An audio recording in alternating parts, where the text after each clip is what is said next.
SportsHub headlines, presented by Celsius Energy Drinks. Celtics kicked off a very tough three-game road trip with a solid win in Cleveland yesterday, 109-98. The Green led by as many as 26 in this one before holding off a late Cavaliers charge for the win. Jaylen Brown had 23 points and Jason Tatum added 20 in 27 minutes. And Joe Mazzulla saw his team keep Donovan Mitchell from taking over. I thought we gave up some easy ones, but I thought we controlled the margins, which kept them from, going on their run, something that, we lost the second half, so we didn't do as good of a job in the second half of that. But that first half, kept them off the free throw line, kept them out of transition, kept them off the glass. The Green are now only 2.5 games behind Detroit for first place in the East. They visit San Antonio tomorrow night. Bruins found a way to kick away a 3-0 second period lead in Pittsburgh and lost to the Penguins in overtime 5-4. Pavel Zacha a hat trick in the loss. Tommy Novak, the game winner for Pittsburgh, 17 seconds into overtime. Bruins are back home to play the LA Kings tomorrow night. The NFL's legal tampering period with free agents begins at noon Eastern time. Also, the LA Rams signed their newly acquired defensive back Trent McDuffie to a 4-year contract extension worth $124 million. $100 million of that is guaranteed. Red Sox lost an exhibition game to Pittsburgh yesterday 9-7. They're back in Fort Myers today to play Philadelphia. And at the World Baseball Classic, the U.S. plays Mexico tonight with Paul Skeens getting the start. Also this morning, Korea and Australia are just getting underway in Tokyo. Sports Hub headlines are brought to you by Super Service Today. When your heat or hot water goes out, waiting isn't an option. Super Service Today's warehouse in Danvers is stocked with water heaters, furnaces, boilers, and heat pumps with same-day replacement. Day or night and always done right. Visit superservicetoday.com. I'm John Wallach on Boston's Home for Sports, 98.5 The Sports Hub. Your next update at 6:30. Boston Talk Sports. Trade Drake May. We all know what, but we won't say what. Yeah, worst take on these airwaves in the last 24 hours. We may not take a call today. The Sports Hub. Ladies and gentlemen, I need all of you to stop what you're doing and listen. Toucher You might hate me, but you're listening. and Hardy Don't bother me. I'm at the Pickle Palace. on 98.5. I know what I'm capable of. He said something about peanut butter, right? Yeah. Boning, baby. Make America nut again. That's gross. That's disgusting. Let's talk about cheese. What are you going to have for lunch? I was at dinner with my wife and a friend. Kitty, kitty, pussy, kitty, kitty, kitty. Flap, flap, flap. Shut up, I'm trying to talk to Paul. Toucher and Hardy Good luck trying to put your finger in it when there's a million holes. on 98.5 The Sports Hub. Let's go. Hey, good morning. Good morning. We are Toucher and Hardy. Town Fair Tire Studios, 617-779-0985. You can watch us on YouTube. I just spilled coffee all over the front of my shirt. Oh, no. Now you're going to look the fool all morning. Go watch on YouTube so you can see this fool. What a massive stain that is. You can see this fool. Boy, oh He boy. ruined his three-quarter zip. He's stalking. It's been a while since I've seen Hardy stalk anywhere. Stalking to the kitchen to get himself a He said napkin. it's not a three-quarter zip, jackass, if you missed it. That's why he spilled on it, because his body subliminally was telling him it's not a three-quarter zip. Oh, no. That it can be ruined. No, that's a full-on sweatshirt, kind of. Yeah. You're just making it worse. You're spreading out the stain. Oh, is that how that works? Well, no, I'm just telling you, we made it worse. It's bigger now. Yeah. Do you have any club soda? Yeah, as a matter of fact. I like a nice club soda with a lime because I like disgusting drinks. Water is more preferable than club soda That's with what a lime. Sipowicz would drink once he got off the sauce. And, they would go to the rackets for the retiring cops, and he'd always have a club soda. I'm like, why don't you have a soda? Have yourself a tonic, have a pop? Coca-Cola. Yeah. Because a club soda with lime is a lot like any kind, like a vodka drink or a gin drink. And we know from when he fell off the wagon, he was a whiskey drinker. He stepped into that bar after Andy Jr. died, and he said, whiskey, line him up. Now. Yeah. Yep. So what? You sure, Andy? Shut up. Oh, that was a different episode, Joe. Don't mix up the episodes. Sorry. Yeah. He just said line him up. Whiskey, line him up. And that apparently means 3. 3 shots. Good luck with that, unless you're a real regular. That you're saying line up 3 shots in front of me at the same time. I mean, I know I have never seen the show, but I know who it's Dennis Franz. I know Sipowicz probably was, that was a cop bar where anything went. But yeah, I don't know how much success you would have first, second time, third time in a bar going line up 3 shots in front of me. Here we go. Yeah. Now in Gone Baby Gone, the guy with the mustache, who, spoiler alert, is in on something he shouldn't be. When he falls off the wagon, he orders 3 cutties. What does he say? 3 shots of cutty and a tall boy, to show that he's keeping it real in Southie. He just wants the tall boy, but he doesn't say cutty, line him up. He literally says 3 shots of cutty. So I don't know. Is it an era thing? 10, 15 years later, you had to order it differently. I think it's more in line with the cop bar aspect, Fred, where they just know. Well, first of all, Cutty Shark is, the everyman's drink. Every guy goes out and gets a Cutty Shark. Stark. Cutty Stark? Cutty Stark. It's called Cutty Stark? Cutty Stark. Well, that shows you how much people order it. Well, when I don't even know the name of it. When I was tending bar, people would come in and order stuff that, I was a 21-year-old bartender. Somebody come in and order Drambuie once, and she had a thick European accent. I'm like, I don't know what you're saying. Drambuie? I only know Drambuie from people's liquor cabinets. Yeah. That was Drambuie was something that you could get away with stealing out of a liquor cabinet because the parents never drank it. It's Cutty Stark, huh? Oh, maybe it is Sark. Hold on a second. Yeah, I think it's Sark. It is. It's Cutty Sark. Mm-hmm. It's not Cutty Shark, huh? Interesting. So John's. I don't even think I've ever had Well, it. John's the only whiskey drinker here. Right. My father used to drink that stuff. Ah. You were talking about liquor cabinets. That's the only place I've ever seen it. My dad's liquor cabinet when I was a kid. Yeah, my parents didn't have a liquor cabinet. My dad just kept a handle of Ghibli's gin in the pantry, or the whatever the hell. I don't even know what you would call it anymore. In the 70s, it was the house was built in the late 60s, early 70s.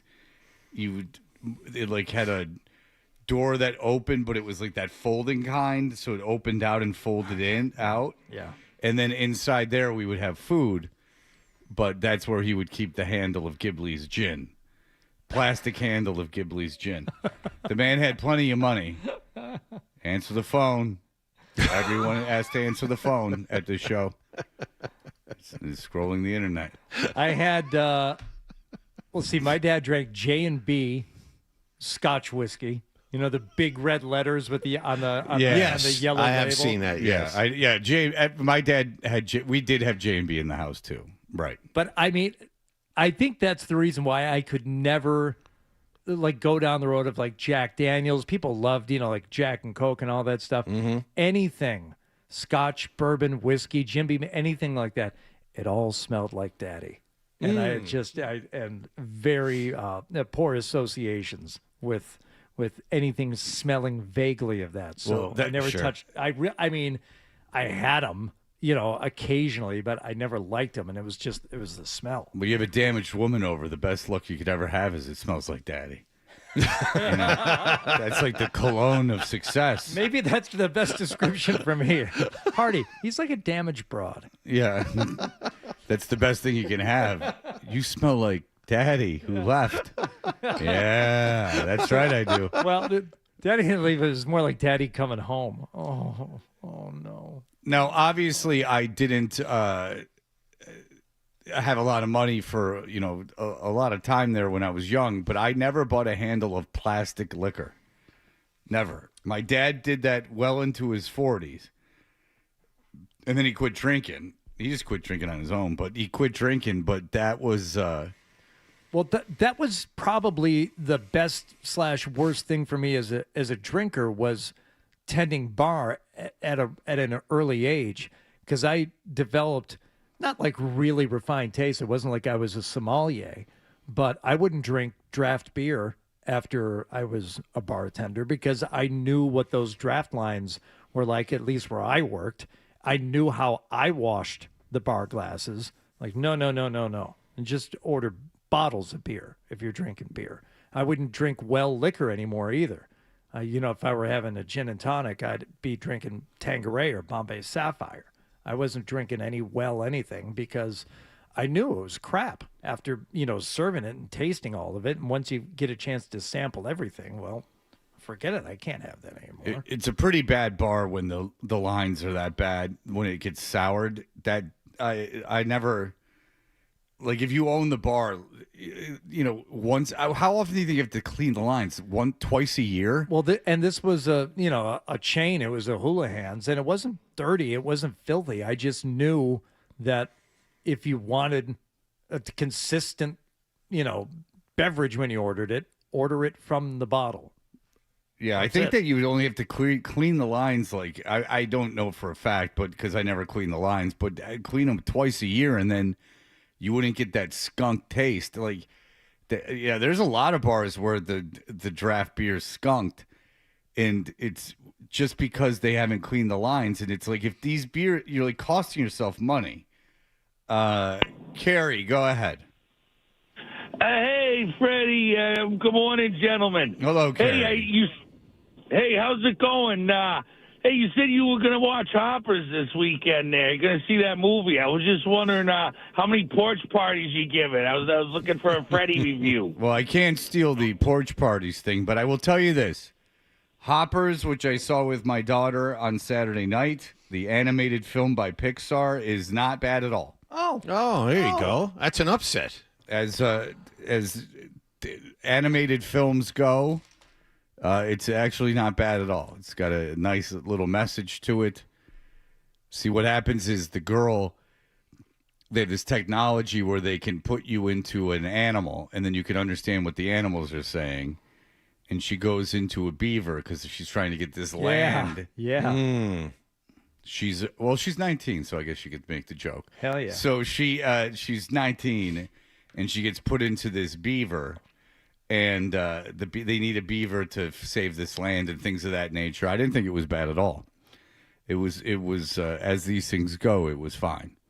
So if you have children, or if you're just a big fan of going to animation as an adult, I cannot tell you to dissuade you to go see Hoppers. Oh, I got something for you. Friday night, went to that REM show, as you were very kind, Fred, to connect me with your guy, Josh, on Friday afternoon, who is a promoter at Royale. But Michael Shannon, the actor, has been touring around doing these shows where he does REM songs. Jason Narducci is the guitarist who plays with Bob Mould and the other bands. And I think their drummer also, the bass, the band was fantastic.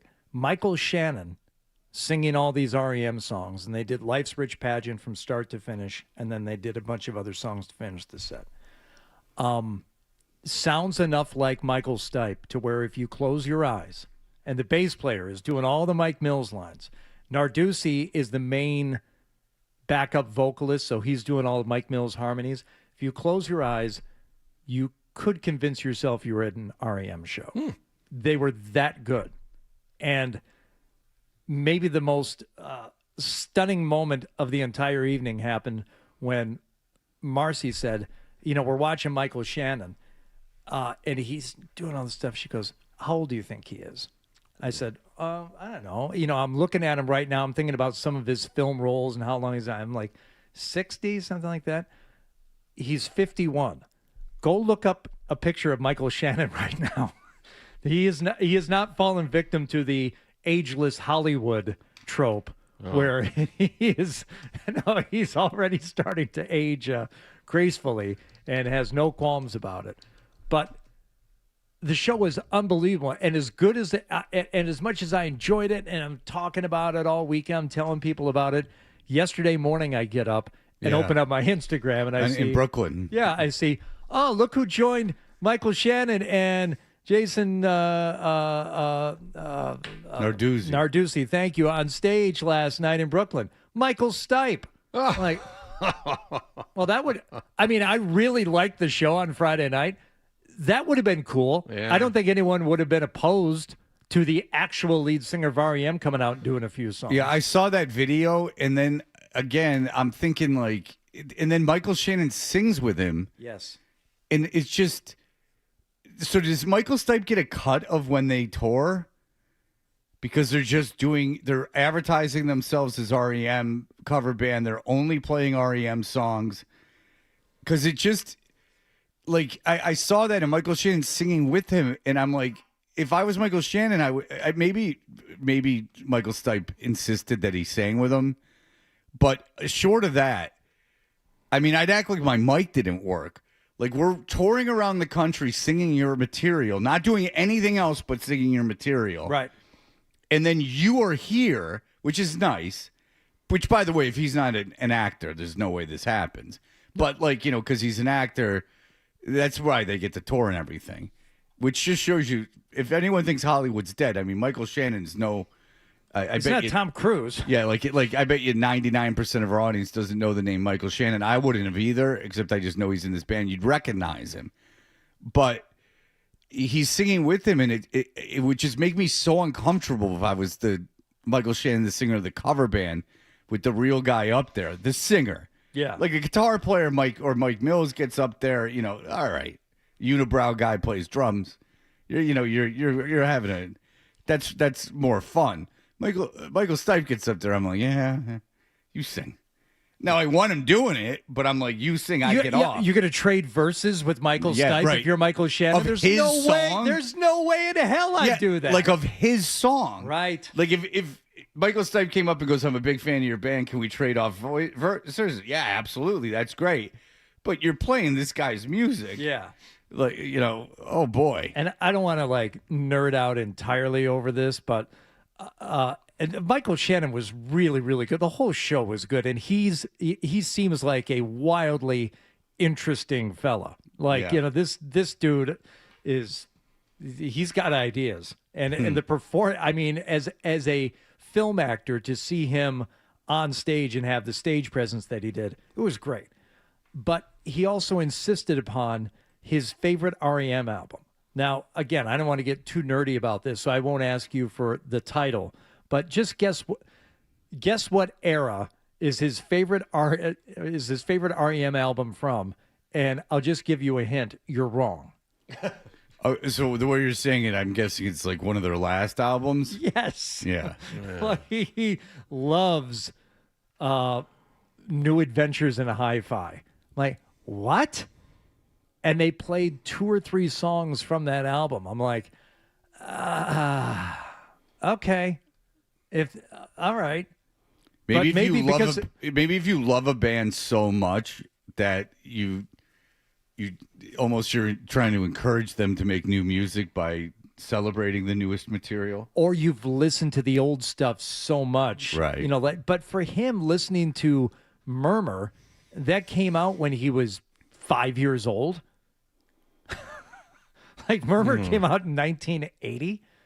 So I don't know how he got sick of the old stuff, being the age that he is, but that was strange. But the whole show and the whole night. And thanks again to Josh. He got us a spot where I could actually sit down for a few portions, because standing up for a general admission show, it's very difficult. It was a long show. They had a comedian who opened who was very funny. He did a nice set, but then did he do Gallagher's material? No, I guess Bobcat Goldthwait is their normal touring opener. Oh man! But Bobcat was not there. It was a different guy who's I'd have to look it up. He's like a voice on Bob's Burgers or something. The people I was with knew who he was. I did not know who he was. Did he talk? Did he have a similar voice to mine? No. Because the main guy from Bob's Burgers, and I can't think of his name off the top of my head. Everyone always says I sound like him. He's a big voice actor, Eugene comedian. Merman. No, I don't sound like Eugene Merman, and that's not the main voice. He's a kid's voice. Eugene Merman. Yes, I sound just like Eugene Merman. I was going to say, you don't sound anything like Eugene Merman. No. I don't understand why people would say that. Is okay, but that is the guy who opened. I'm looking at a picture of him right now. Okay, Eugene Merman opened up. Yeah. The main guy is...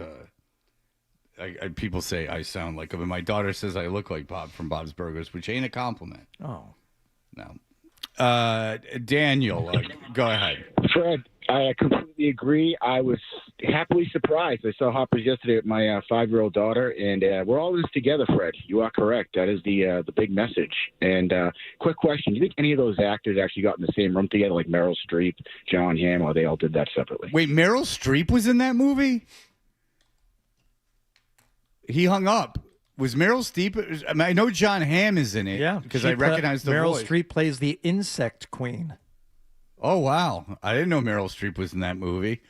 That always kind of pisses me off. I mean, doesn't piss me off, but annoys me because it's like, why did Meryl Streep need that to take that role from like someone who's like a voice actor?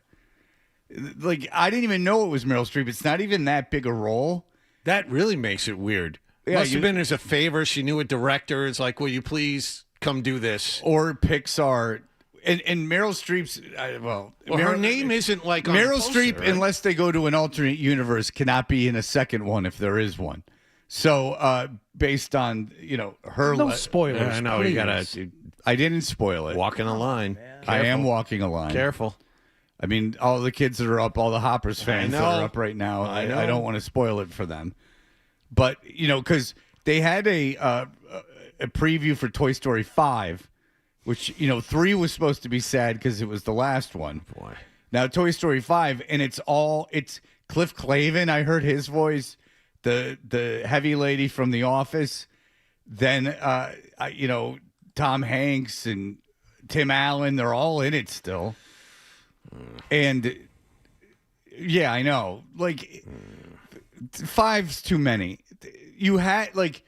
The end of the first one is supposed to be like remarkably sad. It is remarkably sad. What's the famously sad one? Is it 3? Well, 3 he gives his toys away to a new girl, but I didn't think that was necessarily that sad. And now they're up against a it's sort of a clever premise. They're up against a iPad. It sounds like, and they're trying to get the girl not to play with an iPad. I've seen interviews with Tom Hanks online, and when they talked to him after Toy Story 3, he was really, really sad that it was over and wanted it to go on. It just seems, looking at it, that he's kind of pushing this forward a little bit. Well, first of all, like, fine, they can make 100 of them if they want, but my point is that, they made the first one with, I think, the intention of only making one because the end of it is supposed to, I can't remember the end of it, but it's supposed to be like kind of like melancholy. Then they make a second one, you're like, fine. Then they make a third one, and then that's it. The kid, the character is now grown up and is given his toys to, it ends with the girl getting, a little girl getting the toys. So that's that, right? That's you package it all up. You made $1 billion. You probably made $1 billion, $1.5 billion, $2 billion. Like you've made a lot of money. Everyone go your separate ways. I didn't even know there was a Toy Story 4. I might have even seen it, but I don't remember it at all. And now there's Toy Story 5. Like, people are going to start in that cast. They're going to start dying. Like, Cliff Clavin's got to be pretty old right now, right? Like, he's got to be in his 80s. Or certainly his 80s. He's got to be my parents' age because Cheers started in 82 and he was not a young man. The really crappy thing is they'll get the estate of Cliff Clavin to sign off on an AI version of him and they'll just keep making them. Well, 78. Well, society. Oh, he's younger than I thought. Society is what we as individuals are going to have to start pushing back on that. Or everything's just going to be like crazy underground. Like, there's just like, you're going to have to create your own kind of entertainment, old school style. Hell yeah. Well, no, there's going to be like scenes and stuff of people actually doing something. Maybe like people start going to live theater and stuff again. If everything's just computer generated, you're going to have to, at a local level, start creating your own entertainment again. Which isn't the worst thing in the world. No. That's the thing, is if popular entertainment gets to be like that, when it's no good anymore, people just got to start creating their own thing. And maybe that's a good thing. All right. We will be back in just a moment. With a lot of things happened yesterday. There was a lot of games. And, We'll have that for you in just a moment.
All right.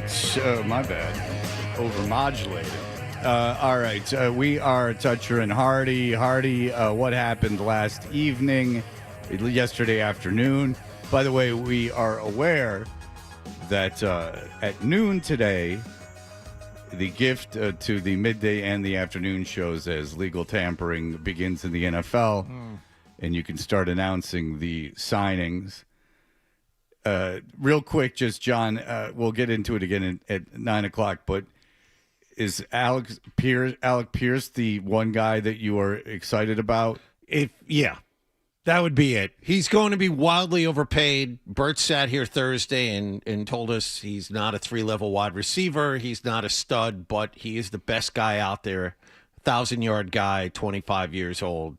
That's who is far and away the top free agent wide receiver available. And you saw the Mike Reese article saying they might pivot to tight end. Yes, Mike Reese, it was more a proposal. What if the Patriots left the wide receiver room alone and focused on getting a good tight end as their number one guy instead? And where would they get the good tight end? There are a couple of guys out there, like Isaiah Likely of Baltimore. You know, he flashed a little bit this past season, so there's thought that with an offense that featured him more, he could pop a little bit. And would Isaiah Likely be better than the group of wide receivers you have left without Stephon Diggs? After that injury he had where he was leaking all over the field, I don't want him. Not bloody likely. Huh? Ooh. Didn't even see that coming. That's pretty good. Hey, I don't want him. Not bloody likely, John. That's really good. Not a lot of really fun free agents this year. No. It's more fun to see which team pulls the trigger and offers Alec Pierce $30 million a year. That's the fun of it. Well, just the way Bert described him, that he is incapable of running the regular route tree of other receivers, that he's really one-dimensional, that he was the number 3 offensive option on the team he's leaving. I mean, he isn't a star. Well, they're letting him go. Right. And so, I know they want to re-sign him, but they didn't. No. So, that's the thing, is that there's a difference.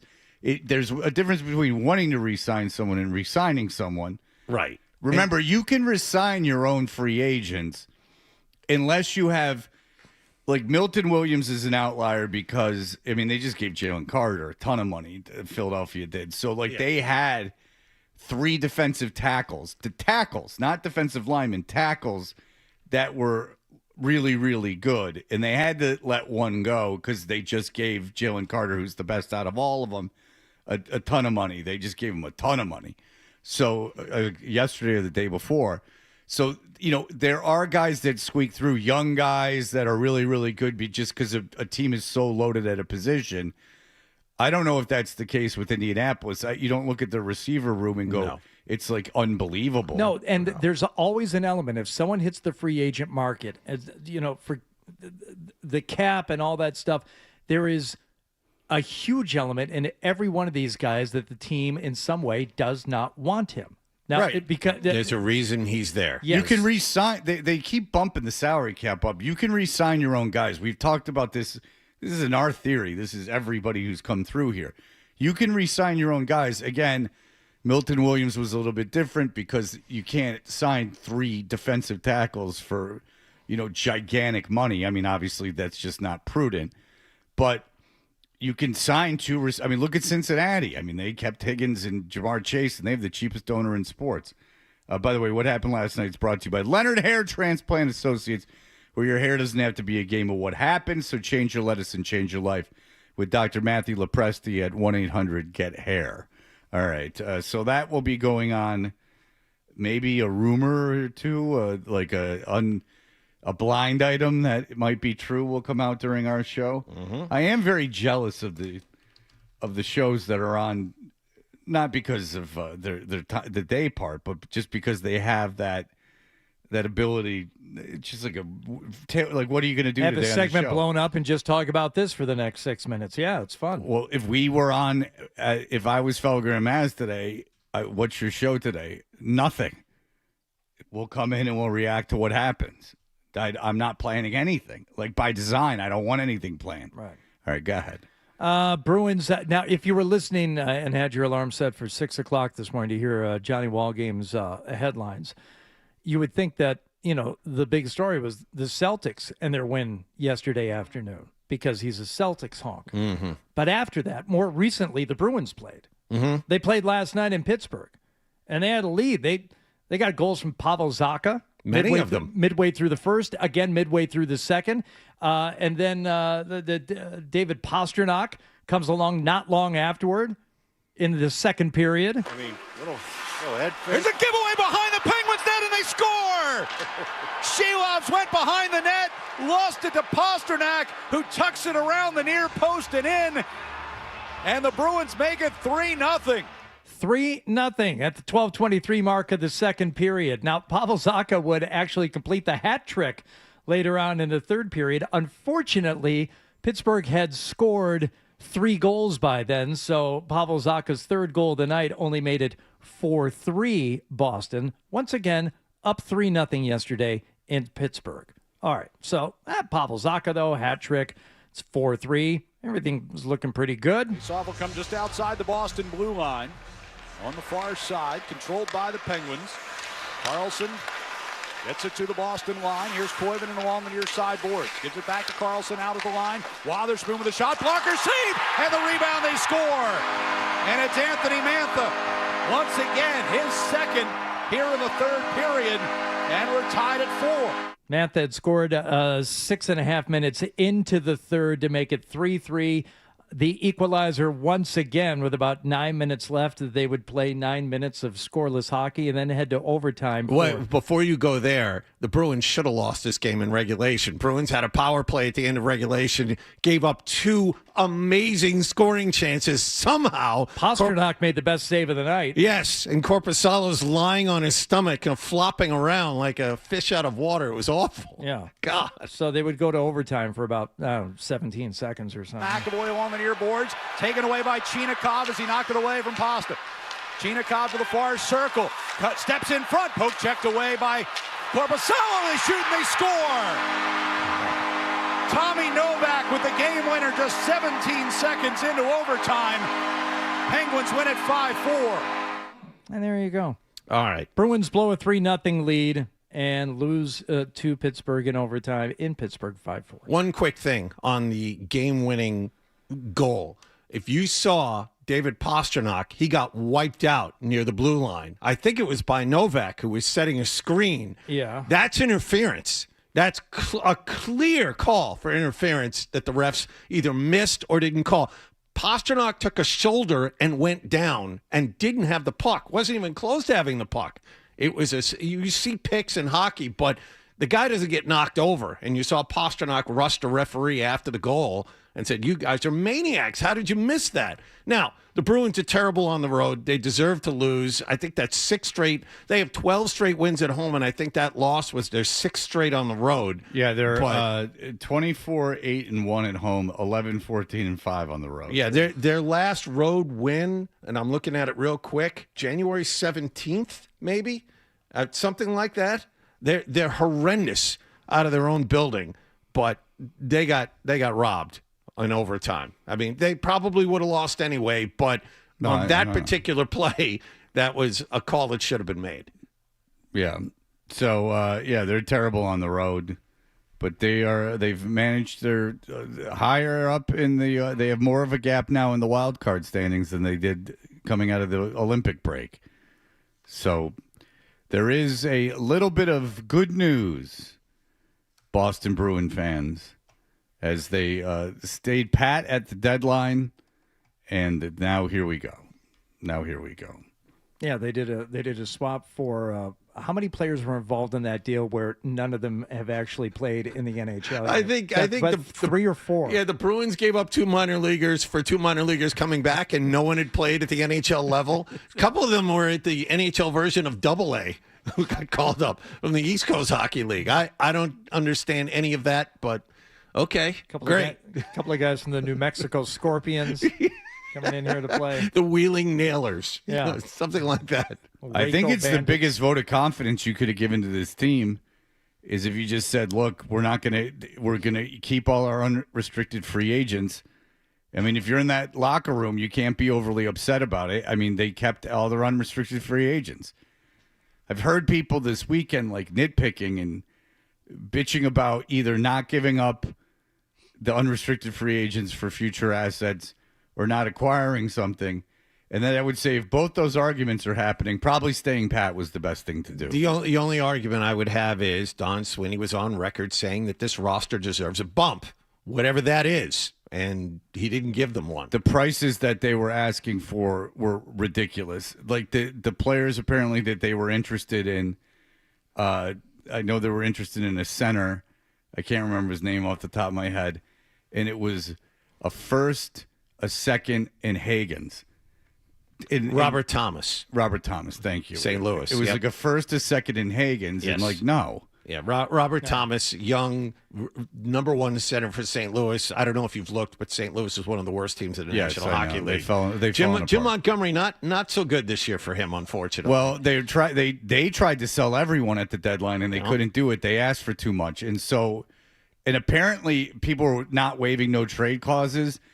I read something. Colton Parayko was supposed to go to Buffalo, who, by the way, is now in first place, and he said no from St. Louis. So I read in The Athletic that for whatever reason in hockey, players don't want to leave St. Louis. And then it gave a big list of all the guys that have stayed in St. Louis after they retired. Yep. That apparently that these dudes, didn't the Kachuk brothers grow up in the St. Louis area? I think Pronger still lives there. There was this big list of dudes that still live there. I know Brady grew up in Scottsdale because Keith went and played for the Coyotes for a while. All right, very good. I just know one of them went to school with Tatum. So in St. Louis. Yes, that was Matthew. Okay, yes. so and the Kachucks wasn't one of the names they gave, but they gave a list of like 8 guys that have just stuck around St. Louis. Apparently, people don't want to leave St. Louis. I don't know why. They said the affluent suburbs of St. Louis people, the hockey players love them. I don't know what the deal is, but I got that arch. St. Louis is not a great city in the city. I've been there a bunch of times. It's not like terrible, but it's certainly not anything you'd go, this is a great place to live. You could argue it's the birthplace of rock and roll. Isn't Chuck Berry from St. Louis? Chuck Berry is from St. Louis. There you go. Absolutely. All right, we'll be back in just a moment. The Celtics played yesterday. Here are the headlines. Essential Sports Hub headline presented by Celsius Energy Drinks. Celtics got 23 points from Jaylen Brown and 20 from Jason Tatum. They won in Cleveland yesterday 109-98. They kick off this very difficult 3-game road trip in style. They're in San Antonio tomorrow night. Bruins lost 5-4 in overtime in Pittsburgh. Pavel Zacha a hat trick, but the Bruins blew a 3-0 second period lead. Tommy Novak, the game winner for the home team. Bruins are back home to play the LA Kings tomorrow night. The NFL's legal tampering period with free agents begins at noon Eastern time today. Red Sox lost an exhibition game to Pittsburgh yesterday 9-7. They're in Fort Myers this afternoon to play Philadelphia. Sports Hub headlines are brought to you by Catches Law. At Catches, they specialize in helping those who have been injured, not only from a one-time incident, but from a lifetime of hard work and labor. Does this sound like you? Visit CatchesLaw.com.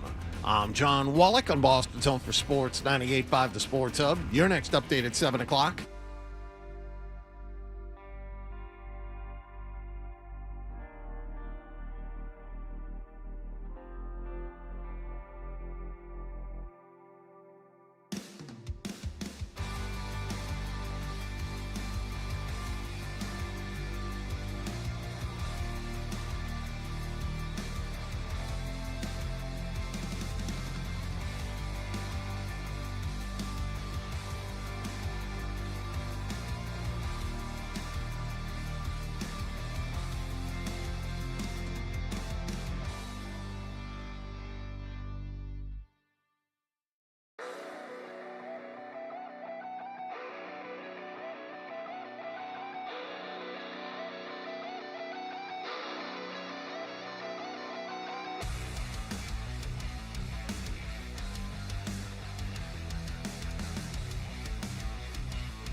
changed. It's the same thing over and over and over and over.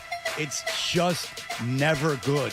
It wasn't funny the first time. Toucher and Hardy, mornings on the Sports Hub.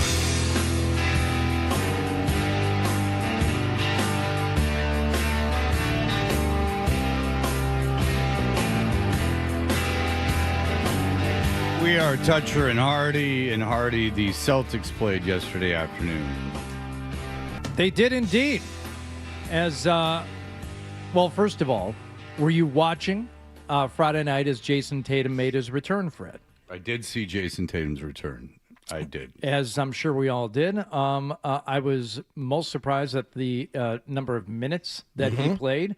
I think we're all sitting here thinking maybe, especially first game back, he'd be out there for 15, 20 or so. 27 minutes Friday night, John? Yep, 27. And a little cold shooting.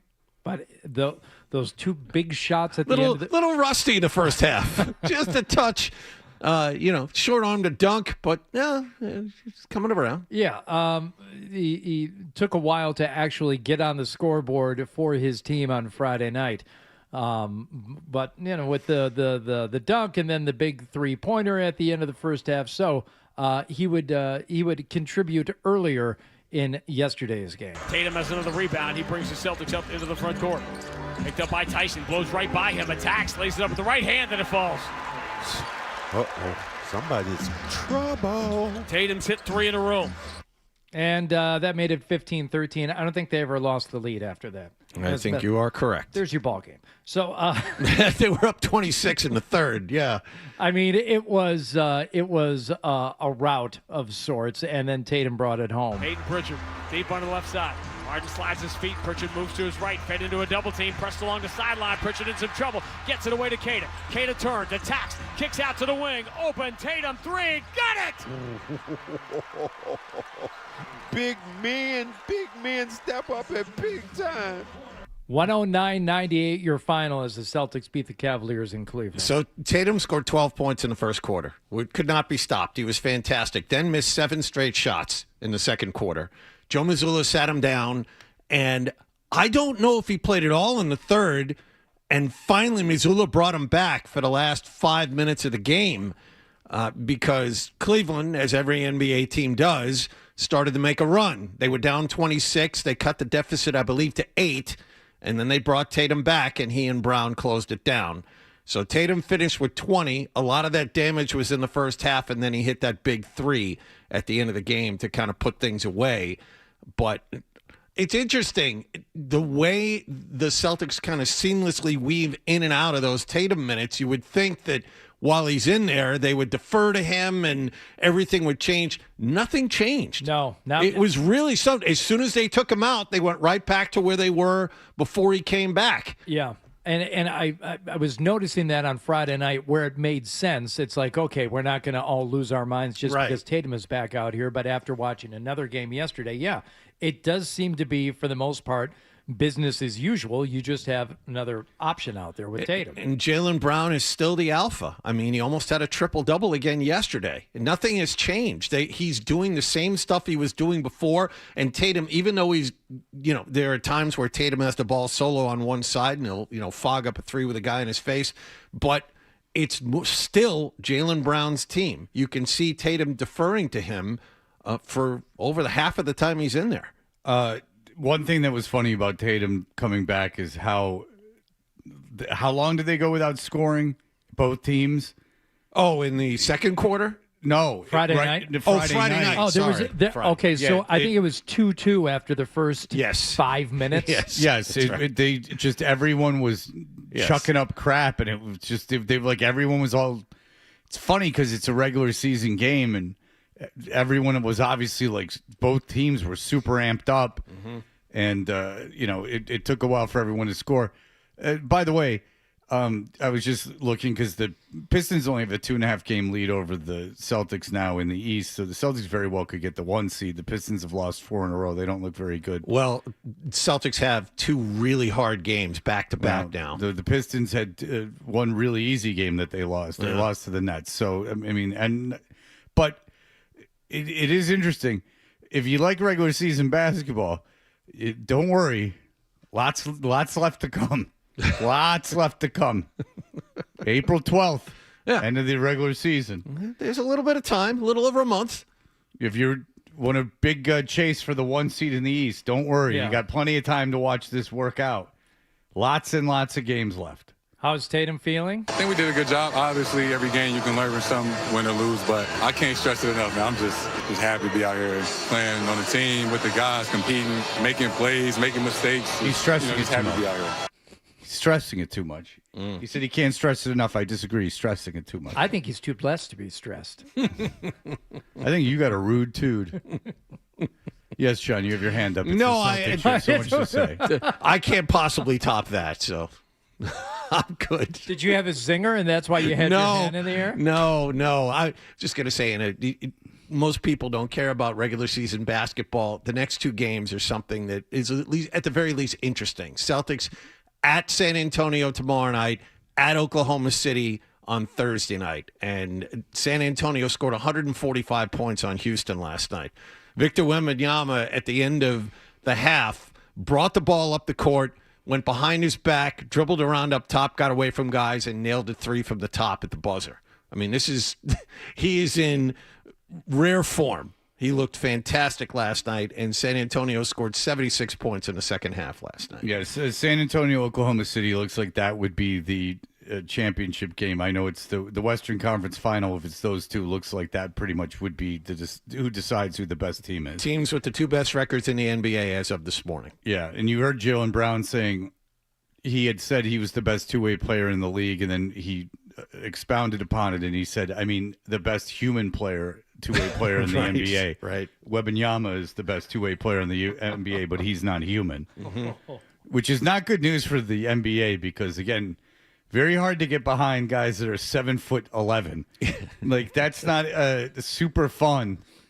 You know, that's just you're just watching a freak. If you're just watching him do like freaky tall things, I guess it would get boring. But the guy shoots and can shoot. It's just there's never been a marketable star, like a really marketable star. There's obviously been stars, Kareem Abdul-Jabbar, Hakeem Olajuwon. Shaquille O'Neal transcended all that. He was like a rapper and an actor and everything. That was beyond that. But in terms of like on the court stuff, it's just very hard for the league to market big guys.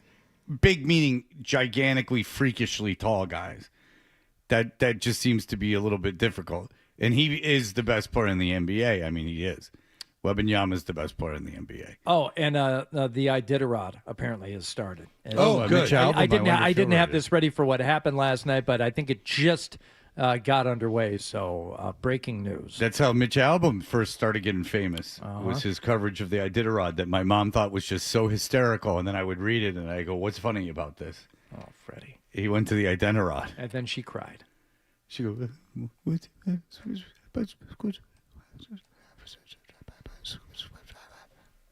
Freddie. Dog race. Fun. All right, we'll be back in just a moment. Not Gary Tangway, the listener, not Gary Tangway, has given us a game, and so we will play this game in just a moment. More.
Boston's home for sports.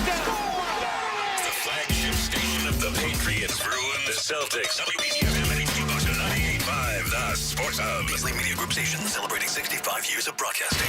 Sports Hub headlines, presented by Celsius Energy Drinks. Celtics and Bruins both played last night with very mixed results. The Celtics are the positive. They got 23 points from Jaylen Brown and 20 from Jason Tatum in a 109-98 win in Cleveland. They'll have tonight off. They'll play in San Antonio tomorrow night.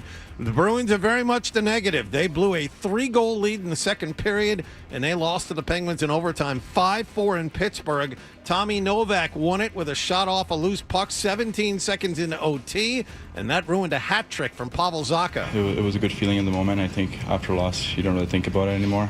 We're leading most of the game, so it was a good feeling. You know, I was able to score a third goal, but right after the game, it kind of goes away if you don't win, so it's kind of part of it. Bruins will be back home to play the LA Kings tomorrow night. The NFL's legal tampering period begins at noon Eastern time. The LA Rams signed their newly acquired defensive back Trent McDuffie yesterday. It is a 4-year contract extension worth $124 million, with $100 million of that guaranteed. In baseball news, Red Sox lost an exhibition game to Pittsburgh yesterday 9-7. They'll play Philadelphia at JetBlue Park in Fort Myers today. And at the World Baseball Classic, the U.S. will start Paul Skeens tonight against Mexico. The Mexicans beat Brazil last night 16-0. Also this morning, Korea leads Australia 4-0 in the third inning at the Tokyo Dome.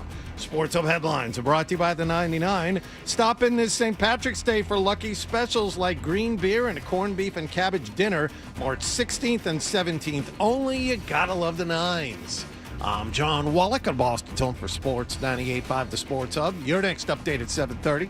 NFL free agency is here, and we've got it covered on air and at 98.5thesportshub.com/offseason. Toucher and Hardy. Individuals who seek acceptance, respite, and care. 98.5 The Sports Hub.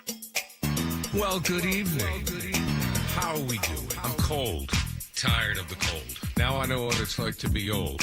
In for Dan Ray. Chopped up the ice. Come on, y'all. It's time to get nice. Hey, we are Toucher and Hardy. You can watch us on YouTube. Subscribe to 98.5 The Sports Hub on YouTube. Go to 98.5thesportshub.com/offseason for the latest on Patriots and NFL free agency. Alex Barth and Matt Doloff. Doloff? Doloff. Doloff? Well, I just heard two different things. Okay, so Doloff. Yep. Have all the signings and rumors, plus the free agent tracker is back and live right now. That's 98.5thesportshub.com/offseason. I heard Alex Barth this weekend. He was filling in for Kendra, who is now turned 30. She is now 30 years old. Oh, boy. Oh, boy. You don't follow her on Instagram, a big 30th birthday? I do, but I didn't. She wasn't popping up. Well, yeah, she's not announcing she turned 30, but she did announce it was her birthday. But the Alex was talking about that the first game of the season he's covered for the Celtics for 98.5thesportshub.com was the Tatum return. And wouldn't you know it, big news broke. And I went, oh, geez, Louise, it's 8 a.m. What big news broke? Well, they traded their center. Mm-hmm. Bradbury. Mm-hmm. 5th-round draft pick. And he was talking about how he was all jammed up and he had to pass it off to Doloff. Mm-hmm. Because, you know, he had his hands full with the Tatum game.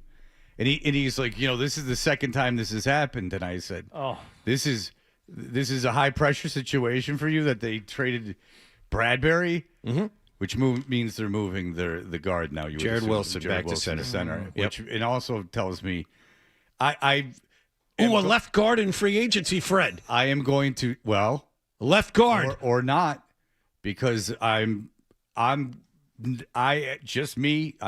talk to anybody. I talked to one guy this weekend, very loosely associated with the Patriots. I just happened to be at the same place as him. Is he a season ticket holder?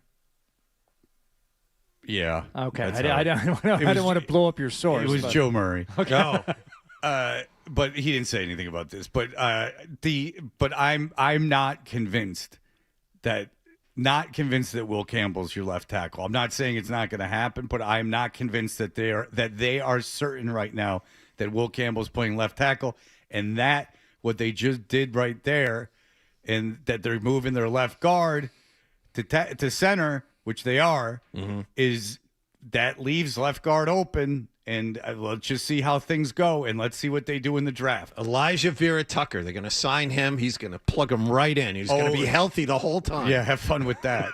Vera Tucker's really, really good. For the 3 games you have him, But I know. He's got, like, injuries that keep happening. Yep. Like, yeah, the Jets drafted him high, like, relatively high in the first round. He had to have been the first guard off the board when they took him.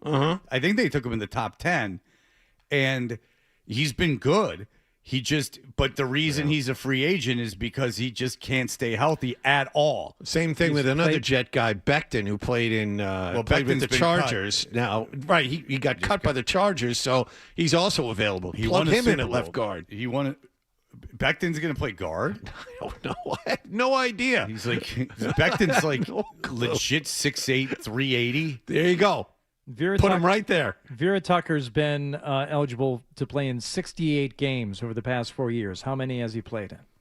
6? No. So 68 games, I'm guessing he's played in 35. 27. Okay. Yeah. So I overestimated it. No, he's really good. If they sign him, I mean, he's like a Pro Bowler type guard, but he just can't stay healthy. I mean, the Jets would have kept him. They have $90 million in cap space. They could keep whoever they want. They're letting him go.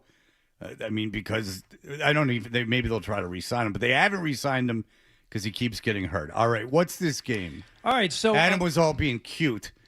I couldn't understand it.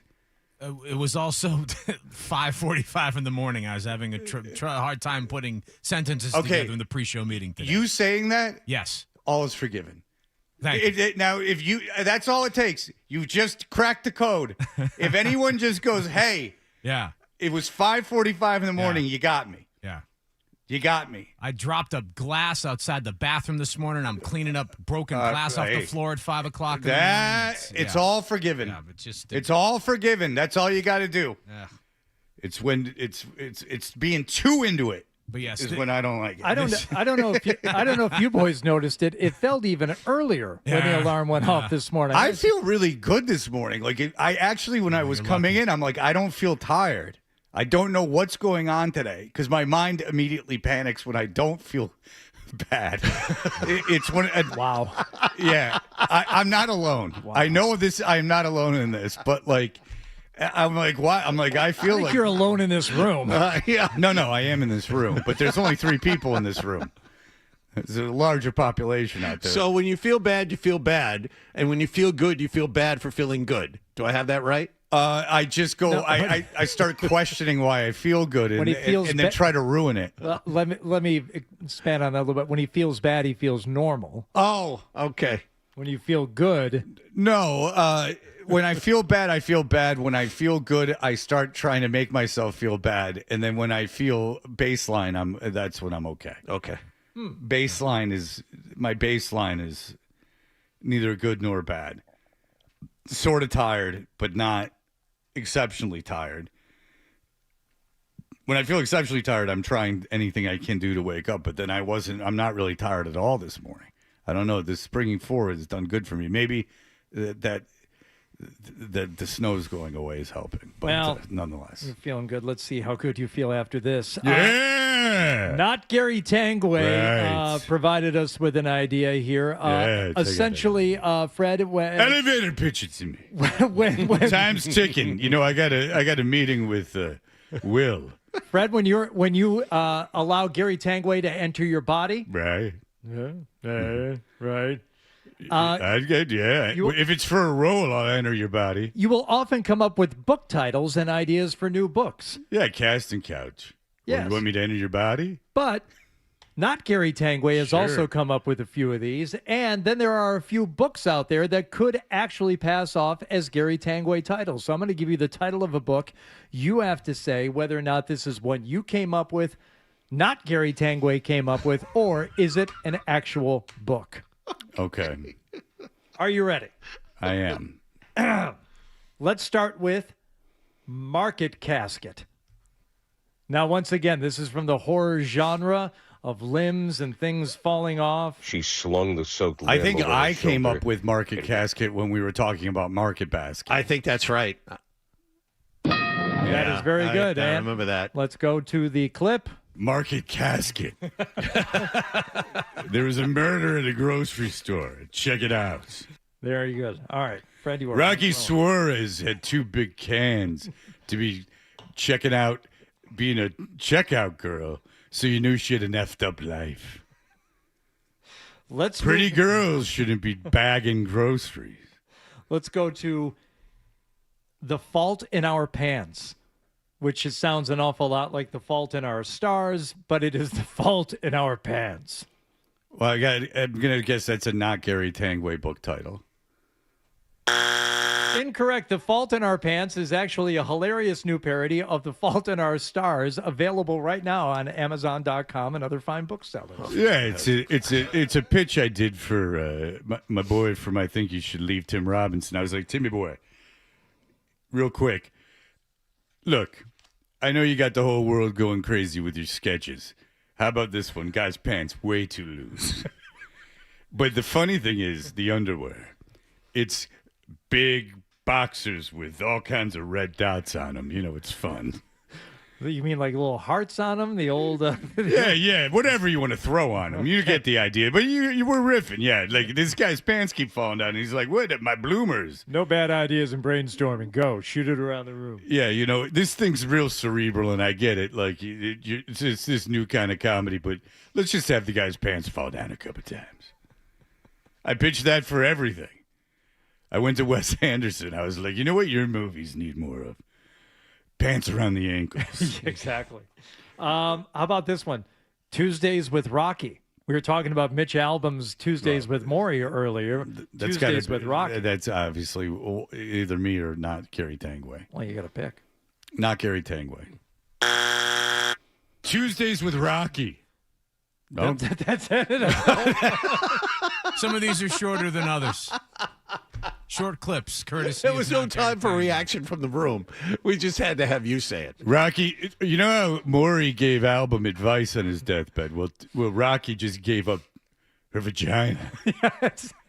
It's Tuesdays with Rocky. I got to bang her every Tuesday. On her deathbed, so she laid there dying. She actually was interested in having sex. Rocky Suarez was even in hospice care. It seemed like a chick that was down.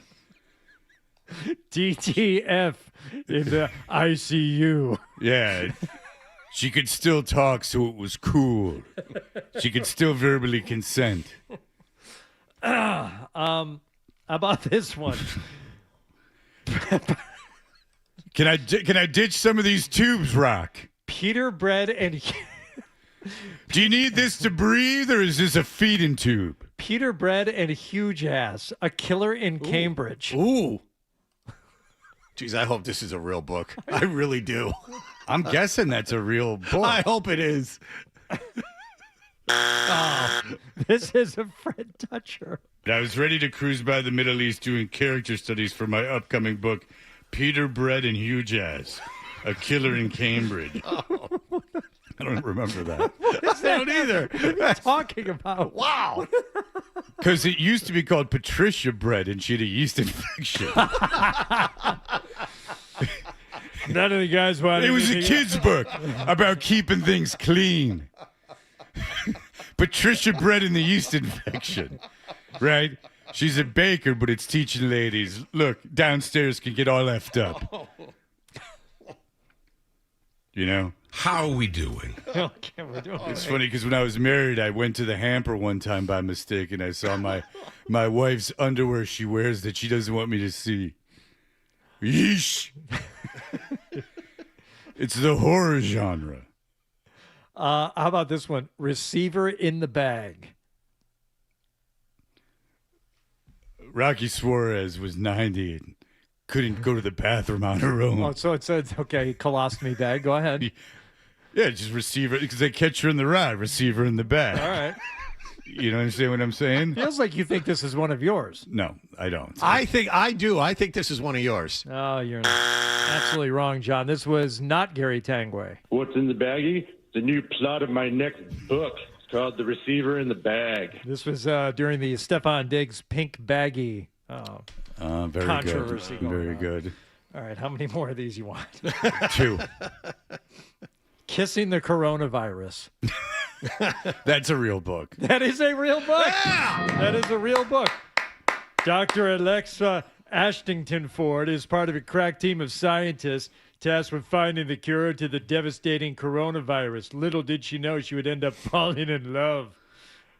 Yeah. In this steamy viral erotica. Rocky Suarez knew something was wrong with that vaccine, and it was time to crack the code. Kissing the Coronavirus by M.J. Edwards, available at all fine booksellers. All right. Oh, MJ. Finally. Yeah, I know him. We go to retreats together. Finally, Fred. Chicken soup for... This seems like the same thing where we came up with the Maury one. Chicken soup for sluts. Guessing that's mine. That is correct. Another long clip for you. Life advice: chicken soup for sluts. Production value. They haven't done it yet. Look. You want to throw it around town? There ain't nothing wrong with that. It's like it's like, hey, you're appreciated, lady. Oh my Thank you for having sex with me and all my friends. Right? Yeah. It's like me and my boys run a train. It's post-train. It's chicken soup for you, so you feel good. You made us all nice. All right, very good. Not Gary Tanguay. Thank you for the game. Fluto Shinzawa is going to join us. We can talk about the trade deadline that's come and gone, and he has his thoughts. I've read them. He has his thoughts on how the Bruins did by really standing pat, and we can talk to him about all of that coming up in just a moment.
we're able to create a lot of chances most of the game, but then we have to find a way to win these games. I'm happy we got a point, but in this part of the season, it will be. In Bruins, he's very kind to come on with us from time to time. Hello, Fluto. Morning, Brett. Good morning. I've been reading your columns post-deadline. Kind of give us your impression of how the Bruins handled things. I think they were disappointed, Fred, in terms of not being able to add to this year's group.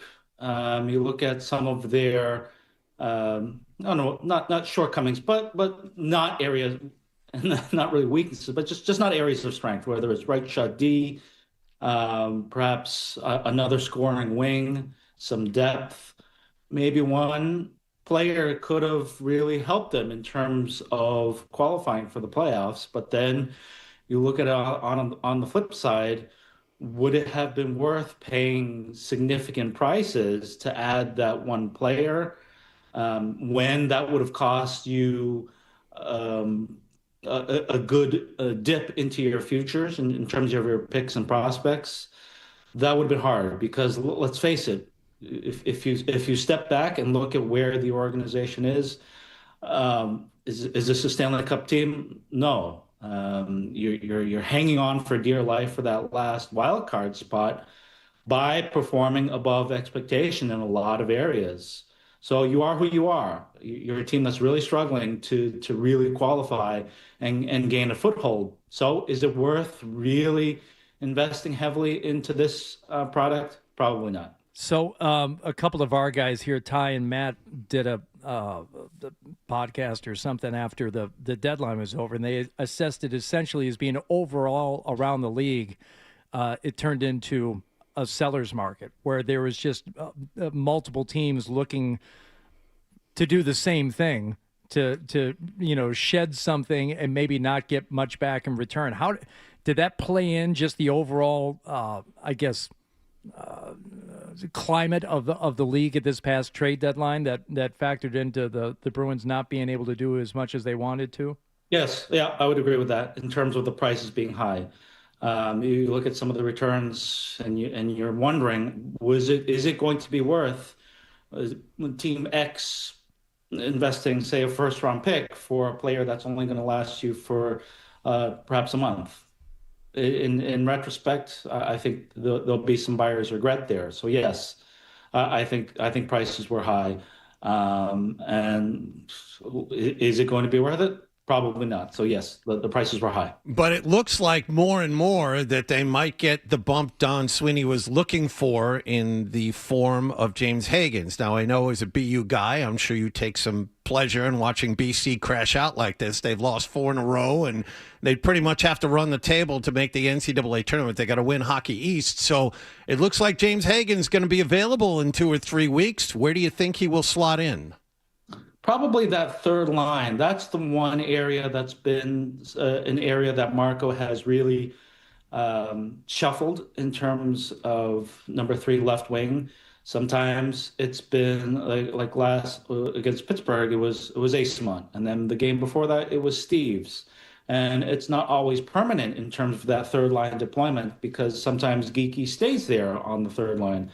And then sometimes he goes up to the first line with Pastrnak and Lindholm, and Husadinov comes down. So if you can get a play driver, which James is, even on the wing, he's been very good at pushing the pace. So let's just say Higgins rides with Minton and Geeky, you've got something there. And I understand why Marco does it in terms of not keeping Geeky up there permanently, but I just think that Pastrnak makes Geeky just so much more expansive in terms of his offensive capability. So let's just say you put Geeky up there permanently, and then a third line of Husadinov with Higgins and Minton. Like there's a lot of speed there on the wing for Minton to work with. So I think it'd be a tough ask. To put him right up there on that first line with Elias and David, but third line, yeah, that's a nice little home for James Higgins. All right, so after the trade deadline, there was people talking about like Robert Thomas from the Blues and what it would have taken to get him number 1 center. and it seemed extraordinarily high. Did you hear any rumors about what that would have taken? Yeah, Hagen's plus. Hagen's first round pick. I don't know if Patra would have been enough.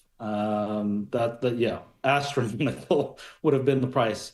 In terms of where they are in their life cycle, no, you got to step back from that. Yes, that would have been certainly a good helping opportunity, both for today and tomorrow, given that player's age, but not worth the ask. Because you, at least from what I've read, you're pretty on board with that. This is not the time for the Bruins in their development as a team to be making moves like that. Absolutely not. Let's look at their window. Let's just for the sake of it, let's push it out 2 years. You've still got David. He could be 30 going on his 31. Charlie's still fine. Jeremy still right in that sweet spot. So there's your three foundational pillars. And then let's look at, okay, you're going to expect some growth from Minton. You're going to expect growth from Husanidov. Perhaps Lorai gains a defensive foothold. And then you get Hagens. Maybe Letourneau is in that mix. Maybe the North Dakota kid, Zellers, perhaps. Who knows? Maybe one of these first rounders that you have coming up, maybe that player somehow makes it onto the roster. Then you've got something. Okay, let's pay attention here with Ampus and Nikita still contributing on the back end, because this is not their time. They've had to exceed expectations significantly to be the number 8 team in the East. So realistically, are you putting this roster up against the Tampas, I guess right now Buffalo, Dallas, Colorado? No, this is you're 3 core players away from really being a cup contender. Right shot D, scoring wing. Obviously, you would in a perfect world you would have a top 2 center somewhere. So no, this is not the cup window for the Bruins. Perhaps it will be in a few years, and they're still building toward that. You can't skip.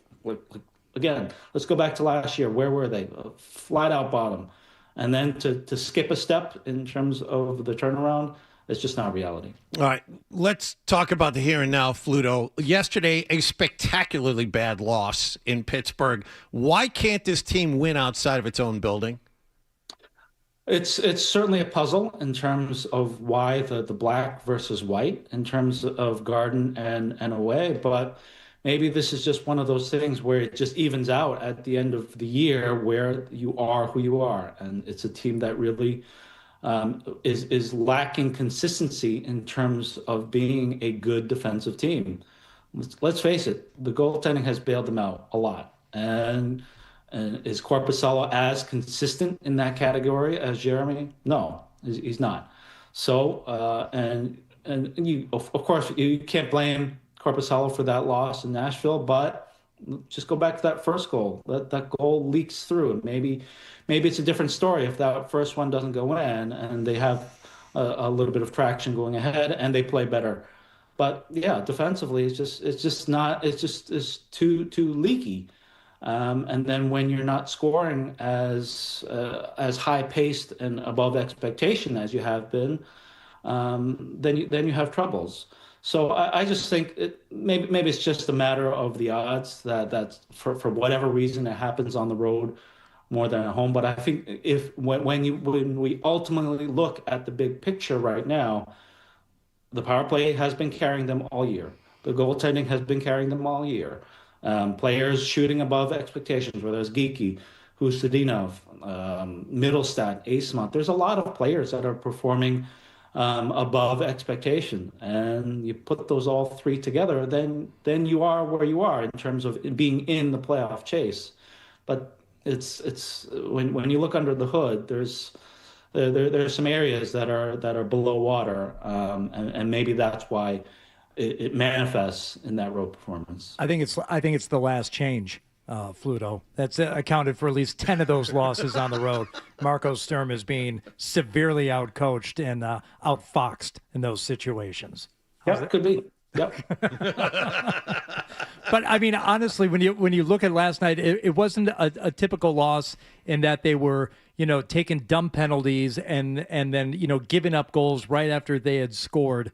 They're showing you, different ways that they can, I don't want to say like totally collapsed. Last night was a collapse, but it's really more of a, I guess I had a bigger problem identifying what went wrong last night than I have in some other bad losses this team has taken. And that's a bad loss when you're up 3-0. Oh, what went wrong? Well, defensively, there were a lot of mistakes. There was a couple of giveaways, and you just wonder if it's as simple as personnel, which is you've said before. Some of these teams just have a handful of better guys, and when you go to match up, they've got better players on the ice than you do. That's what it ultimately comes down to, I think. Like, you really look at the good teams, and it's just as simple as that they have more good players. And that's not to the Bruins' fault, again, considering where they are coming from. And I'll keep on going back to, like, a perfect example. Let's look at that seventh player award. How many players are in the running for that? Like, there's a lot that you can choose from. I mean, I think it'll be Aspero. But you go down the line, like Zadorov, where was that player last year to be able to recover like that and be a very consistent player, and go down the line. Jeremy has regressed back to where he should be. Geeky still scoring just at an incredible pace, and good for him for really building his game toward where that might not be such an anomaly. And Minton, like, Husadinov, like a lot of players, and that reflects well on A, management for identifying these players, B, on the coach for expressing that kind of talent, and of course the players. But when you have that kind of cohort that is performing above expectation, then that really does play a big part in lifting you perhaps beyond where you should be. So we'll see. Hey, Don said it the other day that this is exactly where he expected this team to be in terms of fighting for a playoff spot. It might go down to game 82, and credit to them. And I think, hey, maybe if you lose out the rest of the year, you've still taken a good step in terms of how bad things were last year and how awful it was that you had to trade your captain and future Hall of Fame guy. Everything that Brad was, and then to be at this stage, that's a very good step in the right direction. Maybe it won't manifest in a playoff spot. I think that would be okay, just because of how bad things were last year. Just in terms of the room, does not getting rid of any, of these expiring contracts, is that a positive? Like, how does that? They didn't make any moves to gain anything, but they also didn't sell expiring contracts. Is that a positive thing for the room in terms of attitude? Yeah, just based on the feedback that the players gotten, especially like we all saw, like it was super hard for guys like David last year to see, like, and it came in stages. Like they were all like, oh man, like I remember Charlie Coyle talking the day after Frederick was traded. He was really bummed out, and then Charlie's he's out the door a couple of days later, along with Brazo and Brad and Carlo. Like that took so much life out of Pastrnak. I remember being on the West Coast trip after, maybe a couple of weeks later, and he said it's the worst thing he's ever gone through in his career. Just the selling and then the bottoming out. So the fact that, yes, that they kept Arvidsson and Peak, I think that they're very encouraging for the players. They all said it shows trust in the group that, hey, this is who we are. Let's move forward. Let's see what we have. Very good sign for the players. It would have been really tough for them to be in a playoff spot and to be losing Arvidsson, who's been very, very important piece on that second line. And Peak, good depth player on the right side. So yeah, that would have been very, very hard for the room. All right, Fluto Shinzawa, read him in The Athletic. I read him everything he puts out, and we always appreciate it, Fluto. Thank you so much. Okay, guys, my pleasure. All right, there you go, Fluto Shinzawa. Like I said, this weekend it was interesting because you turn on the station, there were some people arguing that they didn't do enough, and then there was some people arguing that they didn't do enough, but both for different reasons. That they kept expiring. I heard George very involved in a conversation. Oh, really? Oh, yeah. George was basically second mic on a show. Really? Yeah. He had a lot of names. But for players that he was referring to, but they were complaining that they stood pat, and it's like, well, if you're arguing either that they should have gotten more or they should have gotten rid of more, then maybe standing pat is a nice place to be because they didn't do either. That right? Like if one person, I'm still wrapping my head around George being essentially a co-host. I wouldn't have known it was George if I wasn't, if he hasn't been working with us so much. Yeah, I would not have known, but it was George. Thank God he's going to be in here later this week. We can quiz him on I think it was things. George and McCarthy, but George was giving you names of hockey players. Wow. There's no tomorrow. He knew them all. Nice. He knew everybody. He had all the names. George had them right there in his little head. All of them. Yeah, real expert. He's going to be in Thursday and Friday. Just said you guys that. might have to bring him into the. Oh, geez. You said later. No, John. You said later Adam, he this didn't week. say that. Oh, I'm so sorry. But I like that John knows when George is going to be in. What, have you been looking at the schedule? Yeah, I'm looking forward to it. You're looking at the schedule? I just don't understand why you're looking at the schedule. Thursday and Friday, I'm very excited. He's expecting his name to be crossed off at some point. That's not how they're going to tell you, John. Oh, all right. Well, he just I think he just looks at it to see if he gets Celtics games. Like maybe they didn't tell him and they made a mistake. You when was the last time you looked at a schedule?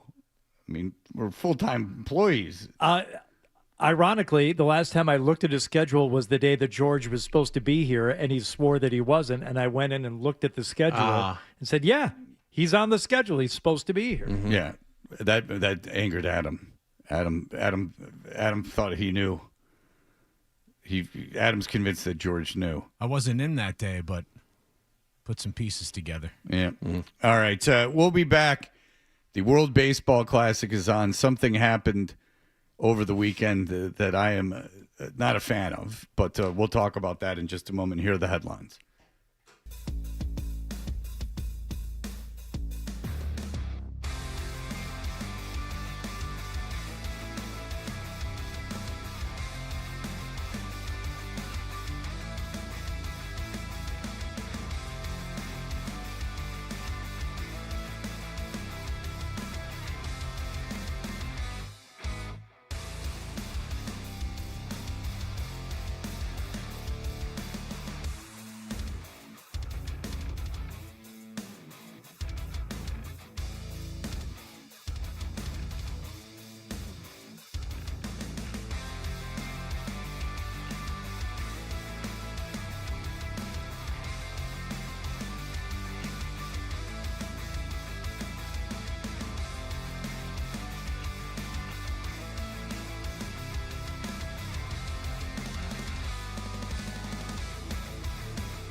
going on tour. Without the Bad Brains, he's going on tour. So there you go. That's for you. All right, we are Toucher and Hardy. The World Baseball Classic is going on right now. And have you ever read a book of old sports writing or about an old sports writer? Yes. You've then read about barnstorming, either baseball or football. Like in the 50s even, when Frank Gifford was playing and stuff, football players would go around the country and they'd play like Notre Dame, like an all-star group of, or like the New York Giants would play an all-star group of college football players. And what they would do is they would take the train and then they would get wasted. And then they would wake up and then begrudgingly go through a exhibition game and to get paid ultimately at the end.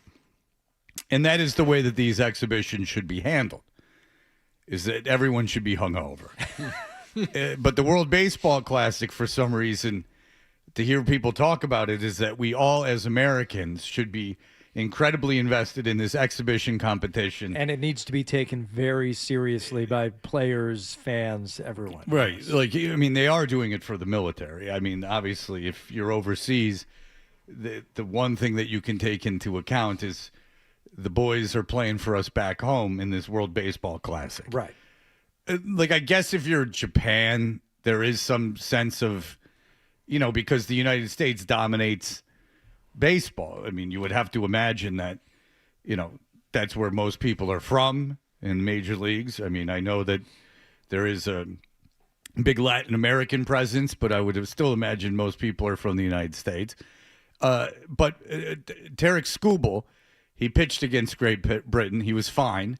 He gave up a home run, but he struck out 5 guys. He pitched his 3 innings, and then he got out of there. Skubal is a free agent after this year. He's due to make $400 million in his next contract. And, oh, by the way, I know the Dodgers are winning the World Series, but the Tigers have won a playoff series the last couple of years. Skubal's the best pitcher in baseball. They still have him. He won a big arbitration case against them. They're paying him a lot of money. They didn't trade him, so Skubal is to pitch for the Tigers this year. He knows that. The idea was that he was going to pitch that game against Great Britain because Lord knows they needed him. And so he goes in, he pitches his 3 innings, and then he's going to leave. But not before Ken Rosenthal, who you can tell played the game, comes up to Skubal and he says, like, oh, so you're not coming back? And he puts him on the way. Go ahead. You might. Are you sure you're not going to pitch in this tournament again? Right. And then he puts Skubal on the spot. So Skubal's like, I don't know, maybe I'll come back. No. That's enough. No. Enough pitching. Enough pitching in this exhibition. Enough. There's real things that, there's hundreds and hundreds of millions of dollars on the line for you, for the league, for the team in Detroit. They're paying you enough with the exhibition baseball. You have no obligation to anyone. The United States will be fine if the United States doesn't win the World Baseball Classic. Trust me. The tournament's going on in late February, early March. It's okay to lose. Tarek, don't pitch anymore in the World Baseball Classic. You're not supposed to be at your best in early March. That's the whole run-up. These Fred, guys... You're speaking to his head, but his heart says otherwise. I didn't expect these types of emotions to run through my brain or my thoughts to differ. Things have changed. That's why I'm going to have some conversations and trying to figure out a plan for me. These guys are all ramped up to the degree, to the pitch of what their bullpens are going to be, the effort of which they're putting into their bullpens. This has all been laid out. They have a plan that is so specific that pitching in these games mucks everything up. They are known to the individual muscle of the fiber, what they are supposed to be doing, their whole regimen before they get into the regular season, so they will be set to go as the regular season begins. It's all lined up that way. He is not to be pitching these innings in early March. No. That's not what he's supposed to be doing. And, the money's made during baseball season, not during the exhibition. Someone needs to go to him. It's okay. The United States can survive losing the World Baseball Classic. You should have none of these emotions. Yeah. It's okay. No one will care. Yeah. The nation's hopes and dreams are not lying upon you winning the World Baseball Exhibition Classic. It's okay. Oh my goodness gracious. Cool.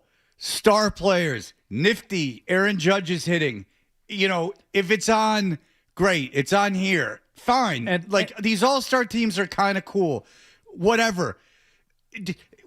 Enough. If it just because something says United States on it doesn't mean that it's this matter of you're representing the country and it's so important. No. Okay, Kami. Now, but that you're joking, and I get it. And it's funny, and I really do. It's funny, but people really these guys are under the impression that somehow democracy rests on them beating Australia in the effing. There are times Jesse Owens in the Olympics against Nazi Russia when Russia was saying the Aryans are superior.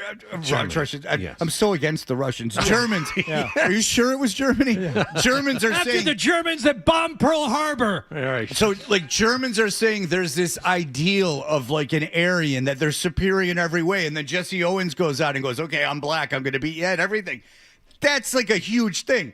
Even 1980, Russia, huge enemy, two superpowers going at it. These are professional athletes in Russia. It's very embarrassing to Russia, who's truly an enemy, for an amateur group of college kids to beat their professional team.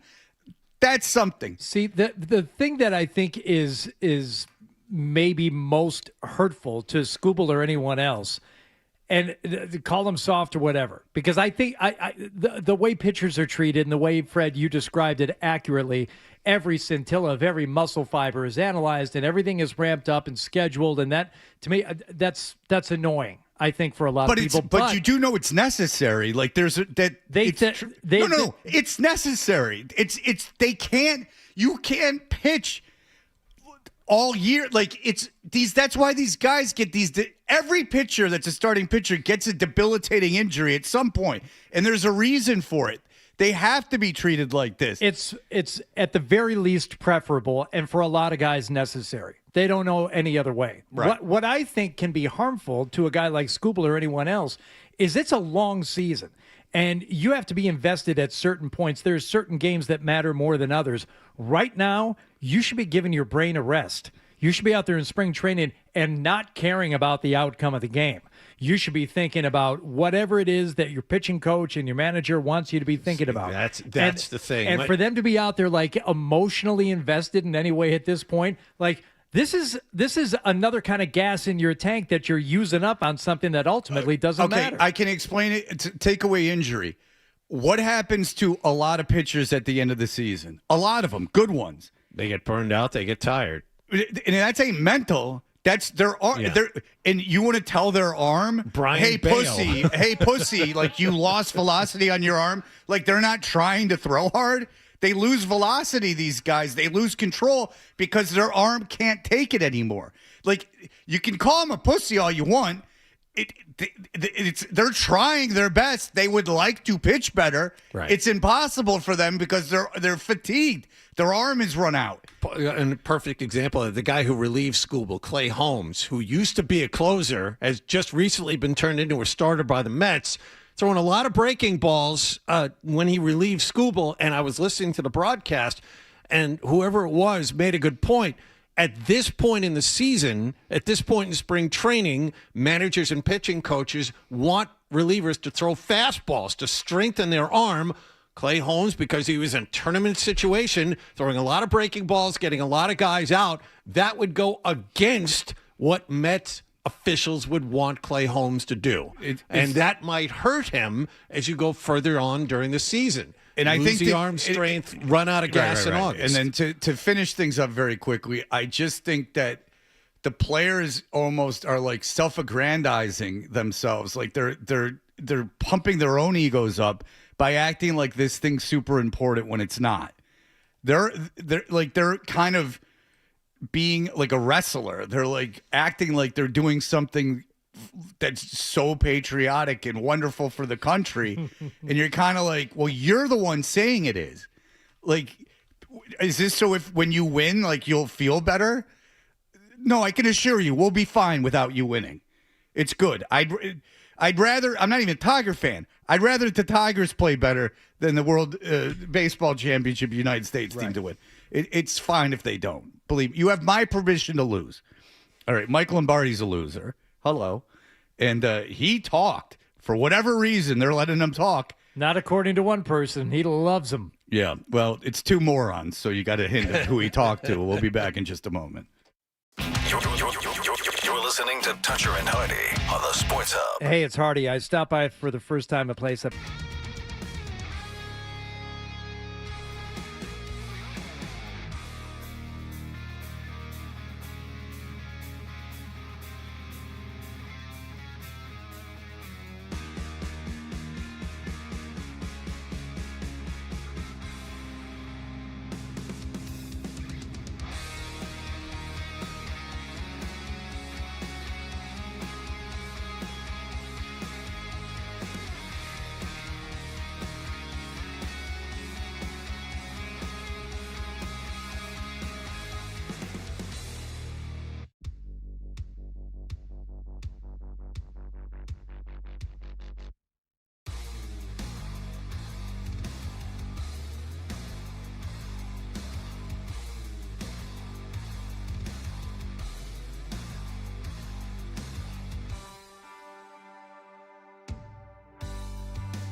Sports Hub headlines. Presented by Celsius Energy Drinks. Celtics won in Cleveland yesterday, 109-98, to improve to 22 games over 500. Jason Tatum, 20 points in 27 minutes in his second game back for the Green. They'll play the two best teams in the NBA on the road coming up next. They're in San Antonio tomorrow night and then Oklahoma City on Thursday.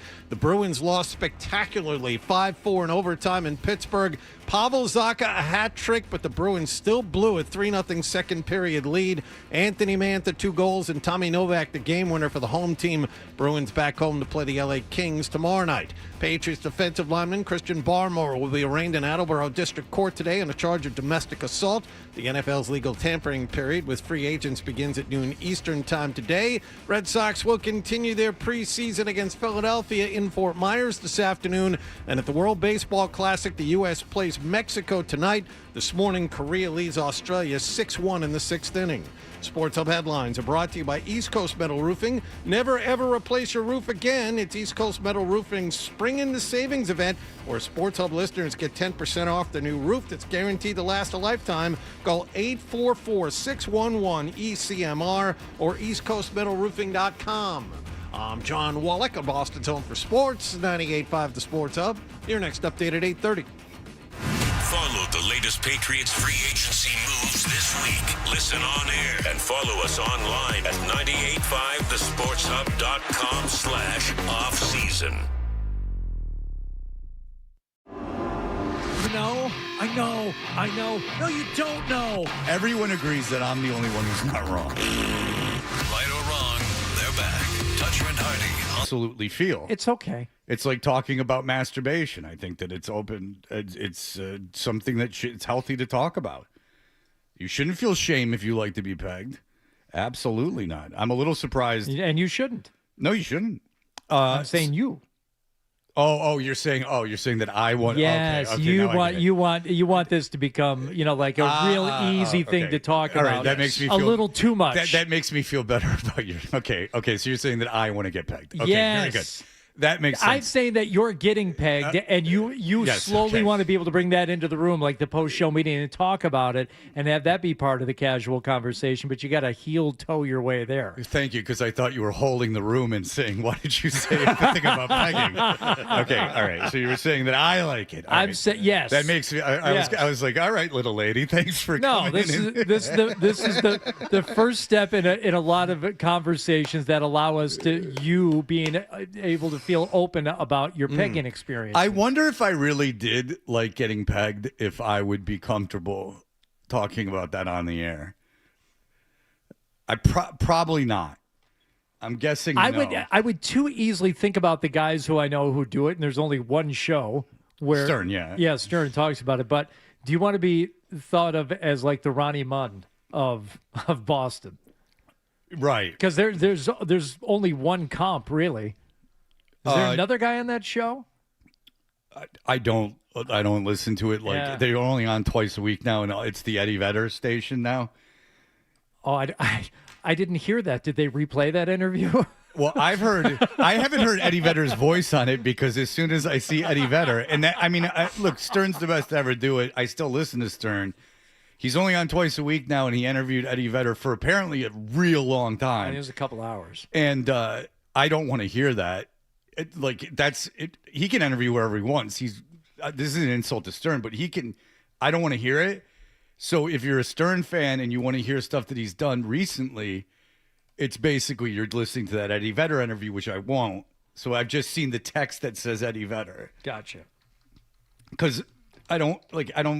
Would you want to interview Eddie Vedder for 2 hours? I don't want to interview anyone for 2 hours. Right, and it's like Eddie Vedder is a really interesting artist, but he's a really, really and here's the immediate pushback. Oh, it's not an interview; it's a conversation. Okay, I don't want to have a conversation with anyone for 2 hours. Well, listen, a lot of people probably want to hear it for 2 hours. I don't, and I'm not insulting Stern at all for doing it. Look, Stern is so much better than me; it doesn't even matter. There's no reason to even get into it. But but you know who's not is Pat McAfee. Oh. Pat McAfee is not a very good broadcaster. He's certainly way more successful than me, but I don't think he's better at radio than me. But here is what he did. he had Michael Lombardi on. And again, I am fascinated that Michael Lombardi is the guy you would choose to speak for you, because Belichick is now too good to speak to anyone. If you don't know what I'm talking about, they're required to do the old-fashioned University of North Carolina radio once-a-week hit. Yep. So Belichick is contractually required to do it. Every coach is, for every school. And what Belichick has done is he slides Lombardi closer to the interviewer than him, and Lombardi basically fields his questions. It's like when Andy Warhol would have Edie Sedgwick on, like, Dick Cavett with him. And, like, Edie Sedgwick would talk for Andy because Andy would whisper in her ear and he would talk. So he's become like Andy Warhol-y. That's like kind of what Belichick is. He's wearing a wig. So, goodness. Right. This is unbelievable. I think Warhol had younger lovers. So, nonetheless, listen, people, Lombardi is legitimately an idiot. I have heard nothing but substantiation of that fact. He's a moron. So, Belichick, in turn, is a moron to have this guy speak for him. And you'd also have to be a moron to be excited to have Lombardi on your show. And really, we have a triangle, the Bermuda Triangle of morons right here. It's Pat McAfee with Mike Lombardi. Thank you for everyone who sent this, and thank you, Ryan, to getting it. Here we go. All right, joining us now is a man who's good for football. Okay, right there. Well, he was talking about how the World Baseball Classic was good for baseball, so it's a transition. Give him some credit. It's a segue, Fred. How does he manage to qualify that? He says he's good for football. How the World is he Baseball good for Classic is good for baseball. Joining us now, this man who's good for football. Really? Ma and Pa America are all glued into the World Baseball Classic. You know how that is. So he's just going to leave that there? Mike Lombardi, of course. Because if you ask Pat McAfee, he really wants the United States to win because it's very good for the country. Yeah, that's right. He has to cut off sleeves. He's down home America. Right, yes. Right.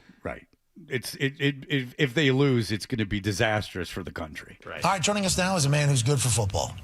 Now, not everybody in football loves every time he talks about football because he certainly has opinions because he's been learning about the game since, 1970 or something like that? Yeah, and he's had no success. Funny enough, his career keeps getting worse and worse and worse. He has opinions? By the way, this is a guy. Opinions. This is a guy that was such a good GM in quotations that he worked for something called Visson for many, many years. He has opinions. He has statements in Belichick. Such a raconteur, such a media mogul that he worked for something called Visson, and I don't even know what Visson is. Sometimes the mistakes that you deleted have really powerful messages in them. Yeah, that's his expounding on how he's an intellectual because he uses a typewriter.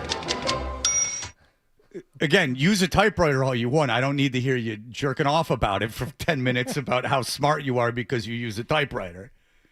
A lot of people. But I do it on the typewriter. Mm-hmm. How interesting.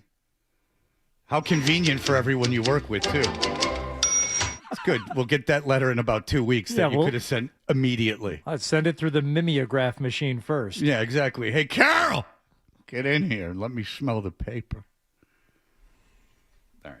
He's been in the NFL for 100 years. Now he's the general manager of a college football team. That's not true, by the way. He's been in the NFL not very long.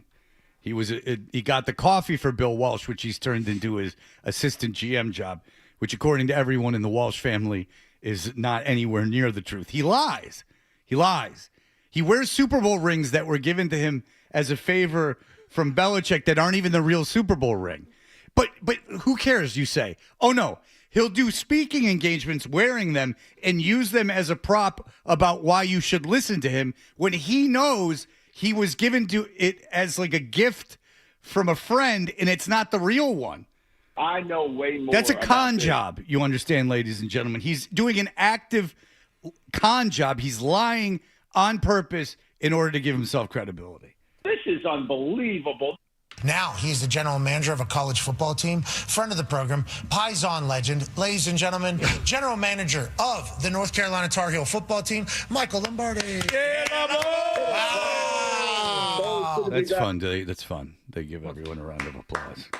Well, they bring him on. They got the whole crew there. It's a big show. Yeah, they got a guy with the mustache. It's cool. Back with you guys. It's good to be back. How are you? Missed you guys. Yeah, big days coming up, huh? Always recruiting, huh, baby? That NC looks good behind you right now with that Tar Heel blue, little quarter zip. You look good right now, Lombo. How's life down there? Lombo. Oh, my gosh. You look good right now, Lombo. Do you? I got news for you. You can't have him. He's taken. You can have him if Belichick says it's okay. Man. Bill, you want a piece of McAfee? You're going to have to come here and get my permission. Life is good. You know, we're getting ready to go into spring. We've had a really good recruiting class, and we've been really working hard in our off-season program, which is, look, you know, when you win 6 Super Bowls and you have one pick in the top 7 in those 20-some years that he was in New England, a lot of it goes into player development. And player development starts with the off-season program. It starts with our strength and conditioning. It starts with our nutrition. And that's really what we feel excited about going into the year. We've got a lot of good young players. You know, we've added players in the portal. So to bring the team together, which we couldn't do last year because of the dual portals and because of the change in the calendar. Huh? So, no, first of all, they're excited about the weight room and the nutrition. That's what they're really jazzed up about right now. It's throwing his ex-team under the bus. They got the job in December. He had the job in December. He could have, everything that they've done this spring, leading into the spring, they could have done last year. He was there. Again, excuses for why they sucked last year. Portals. Right. The coach from Indiana didn't seem to have any problems getting into that job right away and turning that program around. Indiana was a million times worse than North Carolina when Cincinnati took over. Yeah, and he had success right away. Now, they didn't win a national championship right away, but he certainly had a lot of success right away. I think they made the tournament his first year. I believe you are correct, Jonathan. And people that are around that program said they knew from the very first time they saw practice, oh, no, things are very different. And they weren't talking S. The guy who I heard talk about it had been calling Indiana football for 40 years. He said, this is a joke. Like, he was being honest. He's like, it's been a joke. The first time we saw this guy, I was like, oh, Jesus, they got a real coach. Indiana historically was one of the worst Division I programs ever. They had no business playing Big Ten football. And playing in a much tougher conference than North Carolina you think the Big Ten is a little difficult? Recruiting, How dare you? recruiting a little bit harder in the Big Ten. Oh, really? When you have no budget and it's a basketball school? Right. In the Big Ten. ACC, now they have plenty of budget. North Carolina football. This year allows us to be more of a Belichickian type team where we can go out there and focus on fundamentals, techniques, and improve the players. Okay. Why couldn't you do that last year? Yeah. Why could you not tell them about technique last year? Right. What was happening last year where you couldn't do it? Because you weren't with them in November? What? You got the job in December. You had January, February, March, April, May, June, July, and most of August. You couldn't have had your first game much before September. My goodness gracious. Okay, so on that note, I thought you guys were going to get your asses ran out of there. I mean, they were trying. It felt like every day you guys were going to be ran the hell out of town.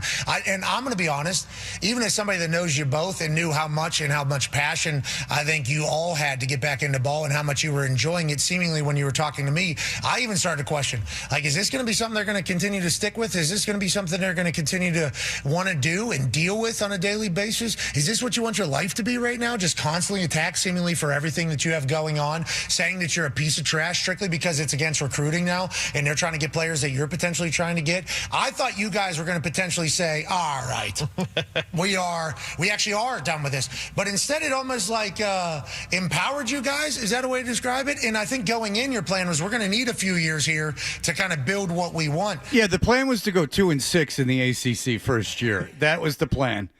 Because really, how can you compete against the California Golden Bears of the world?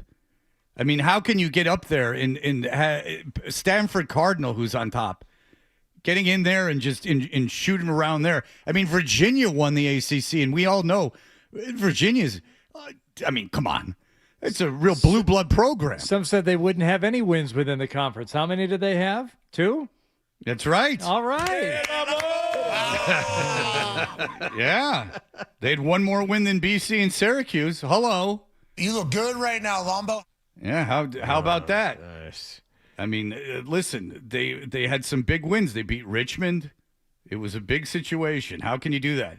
But Lombardi answers this by yes, I know. Yeah. I thought you were never going to get to that. Where do you feel after basically everybody was trying to run you guys out of college football? I think the program got lifted in December, Pat, when we signed our recruiting class. We signed 39 players. 34 came in early. And the beautiful thing about why it lifted our program was all during those stormy times, all during when the boat was getting capsized, when people were attacking us with fake rumors and fake stories all over. What was fake? So Belichick's girlfriend's lying? What's fake? It's fake. Now, the only one I could think of was that Jordan was banned from the facilities. Yeah, but where's this lawsuit and all this proof that was going to come after Pablo Torre for saying? Well, I think it's difficult to sue Pablo or anyone else because I think she was banned from the facilities. Well, so maybe not so much misinformation. And by the way, if that was the one thing you had to deal with, that she was banned from, oh no, what a controversy. Do you think Michigan's going to turn on and win two wins in the conference, and everyone on that team gets arrested? Everyone who's ever coached has done something wrong. Somehow I think Michigan wins more than 2 games and then that's a real arrest. You're talking about incarceration. Yeah, we're talking about he didn't get the felony. That was the big deal. Nobody's corrected them yet, but that's okay. We understand. Our players hung together. We did not lose one single recruit. Yeah, your players hung together. You lost your last 3 games. They all hung together. It was beautiful. One would argue you need a whole new batch of recruits the way you guys are playing to another team. Now they tried, but we didn't lose one single recruit. A lot of that to me was the dedication of our recruiting class. And that's what I think gives all of everybody in this program the lift that we need, because those players have bought into our messaging and they stood firm in a time of trouble. Look, let's face it. If you're not worth a darn, they're not going to attack you. You know, some programs are not worth attacking. They're going to attack us. We expect it. They're attacking you, jackass, because you are a mockery. Your coach was going around promoting a stupid book with his 24-year-old girlfriend, mucking up everything.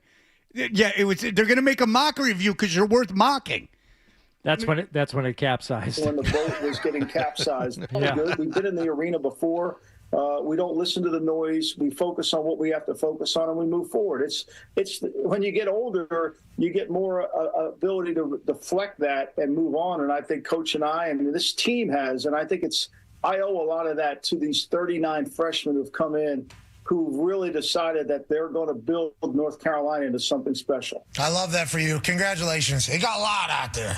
Boy, it got a lot out there. Oh, great interview, Pat. Good stuff. Wow, that was real hard hitter. Good stuff. He got to say that he had 39 recruits. Congratulations. Well, you can't lose now. You got 39 recruits. You had to replace 39 people on your team. It's all good. We've been in the arena before. And that's right. You have when you worked for Vissen. And we don't listen to the noise. No, but you got a girlfriend there who not only listens to it but actively seeks out the noise. Yeah, who actually makes it noisier. When she's not getting enough noise, she tries to create some. That's exactly what's going on. Mm-hmm. All right, we will be back in just a moment. Jay King will join us about your very exciting. We'll bring him in. We'll say, Jay King, all right. Now he's going to be all self-conscious if you don't applaud about your Boston Celtics in just a moment.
We're Toucher and Hardy. Miami is releasing Tua Tagliavoa, or whatever the hell you say it. $99.2 million in dead money. $99.2 million in dead money. I think 2/3 of it is this coming season. I mean, look, Miami's stripping it down and starting over. They're blowing it up, and I get it. I mean, they want to start with you got a new GM, a new head coach, and you want to get rid of all the old guys. Miami is going to be bad this year. Bad enough to keep the Jets out of last place. Bad. Really bad. Well, who's playing quarterback for the Jets? Geno Smith, of course. That could be worse. I'll tell you. He'll keep you out of that number one position you need for Arch Manning. I'll put it to you that way. There's 4 quarterbacks coming out that are fine. They don't need number one. Okay. They don't need the number one pick. And they have 3 number ones. They could trade up. Sure. They could trade up. Maybe a team that doesn't need a quarterback. Maybe Tennessee will lose again. Yes? We're good or no? No, you could. You know what? Stick with this. We're having a hard time getting a hold of Jay here. All right. Very good. So Tua is been released, $99.2 million in dead money. Travis Kelce, by the way, he's coming back, but Kansas City has said they're taking a different approach this offseason, and Kansas City has not committed to letting Travis Kelce play for them next year, which is extremely interesting. Mm-hmm. Because, first of all, a little humble pie for Mr. Kelce. Never hurt anyone. And second of all, listen, the Patriots were in the Super Bowl last year. You bring Travis Kelce in, can sell tickets that gets Taylor Swift to the games. Oh my God. Seriously, because he's not going to cost a ton of money. No. If you sign Travis Kelce, you need a tight end. Yeah. I mean, Mike Reese has a column about what if you left the receiver room alone and you just improved at tight end. Yep. So you bring Travis Kelce in. Be endless fun for us. I just wonder how much it would matter on the field. It might be so annoying that it's not even, it's like the ends don't justify the means. Like Taylor Swift being in Boston, where our front court, our court side at a big game for the Celtics is Donnie Wahlberg in a cast of failures. They've already got her up there in a huge mural as you walk down the hallways, in the bowels of Gillette Stadium, where the greats like Kenny Chesney are immortalized forever. And Taylor Swift is right up there. I mean, it's perfect. Okay, so you're saying when you are walking the bowels of Gillette Stadium, they have like the people that have played concerts at Gillette Stadium. I've never been down there. Yeah, there's like a big mural, if I'm remembering correctly, like one of a monster truck. Did they name one after Gronkowski or something? But there's that and other big events at Gillette Stadium. Only a handful are up there on the wall, but Taylor Swift is one of them. Yeah, I mean, Gravedigger is basically the secretariat of monster trucks. So I don't know. If it's not Gravedigger, if I'm on the Patriots and I'm walking onto the field and I'm passing by a monster truck that's not Gravedigger, I'm like, what are we even here for? Mm-hmm. We're not going to reward excellence now. We're going to put some secondary. Well, you want to go down the monster truck conversation, I would make a case for El Toro Loco right alongside. I like American Muscle. Thank you very much. You're probably ask John. He can come with Bigfoot, because that's of his era, but after that, he's out of the conversation. Yeah, Bigfoot was cute for a while until Gravedigger came around and said, "I'll crush more cars. Take that. I'm going to come up here. I'm going to flatten them all." So it's interesting. If Travis Kelce doesn't come back, listen, the Patriots need a tight end. The idea, though, I would think is to get younger at tight end. Well, no, because he's only going to sign a 1-year deal. You're not committed to him to anything. This is for 1 year. Mm-hmm. This is not absurd. I'm not saying it is. I'm just working through it as we're talking here. Right. It's not an absurd notion, and I'm not playing radio. I saw today, and it's the first time I've seen it. Perhaps you've seen it before now, but that Travis Kelce is looking to come back, but that now the Kansas City is saying, look, we're not committing to bringing him back. We are maybe looking to pursue this offseason a little bit differently, which obviously they are. They are trying to get younger, and it's smart not to bring back Kelce if you're them. I mean, you want to, your star quarterback's getting older. He's coming off of a major, major injury. You want to protect him as much as you can. Kelce obviously is not a blocker. He's not someone who can come in there and handle that kind of situation. So, but if you're the Patriots, again, it's interesting. This offseason for the Patriots, I think, is way more interesting than any of the other ones because you are in a bit of a spot, a good spot, but a spot because we just talked about the Bruins, right? And why did the Bruins not do anything at the deadline? Well, they have core pieces locked up so when they're good in 2 years, they will be able to add at that point. You don't want to trade future assets or current young assets to get better in the immediate. But if you're the Patriots, you're so far ahead of your timeline for redoing this team. You have your quarterback, obviously. He's playing as well as anyone else right now except for the playoffs. But on the other hand, do you exceed this timeline? You were in the Super Bowl. Right. Do you exceed the timeline? And getting Kelce doesn't set you back. I mean, you're just signing him for 1 year. Right. He's not going to eat up like a ton of cap space. Is he a guy that you bring in? Is that where you're at right now? $10 million. It would projection. Yeah, $10 million. It would certainly help, but something to think about. I don't know. When the Patriots try and sign people. Something else to root against. Might as well. I get it. Yeah, because now that you're unhateable, I get it. Because you don't have Belichick and bring in Kelce. Now you're hateable again. If Vrabel's a good guy, May seems like a perfect human being. I know. Yeah, now you go ahead and bring in Kelce and you get real People hate hateable, you right? all over again. Get real hateable again. I could talk myself into this. I kind of like the idea for the team. It'd be more for us, I think, from why, the team. Why not? Kelce is fine, but he's now, how old is he, 35, 36? Injury prone, you probably won't have him for the full season. I mean, how much of an impact is he going to have? Okay, if you're, other than no, forget about other than, who is your most reliable receiver out there right now? A guy who's going to catch the ball? Booty. Mac Hollins? Hunter Henry, maybe? How often are they throwing to Henry? There's something. It wasn't a lot at the end of the season. Booty's your best receiver. Right now, as it stands right this second, that's true. Well, the question is projection is who's on your roster. Right. Yes, short of drafting someone or signing a free agent. And I don't think, if you sign Alec Pierce, I still think Booty's the best receiver on your team because he's the most complete receiver on your team still, according to everything everyone's saying. 3rd and 7, who are you going to throw it to? Booty and who else? Henry would be the other guy. How about and I'm saying, how about Kelce? Maybe. Well, then Henry wouldn't be out there unless you're running some two tight end situation where neither guy blocks. So then you could have that going on too. Awesome. Yeah, you could have two guys that can't block, and then you can really get Henry killed.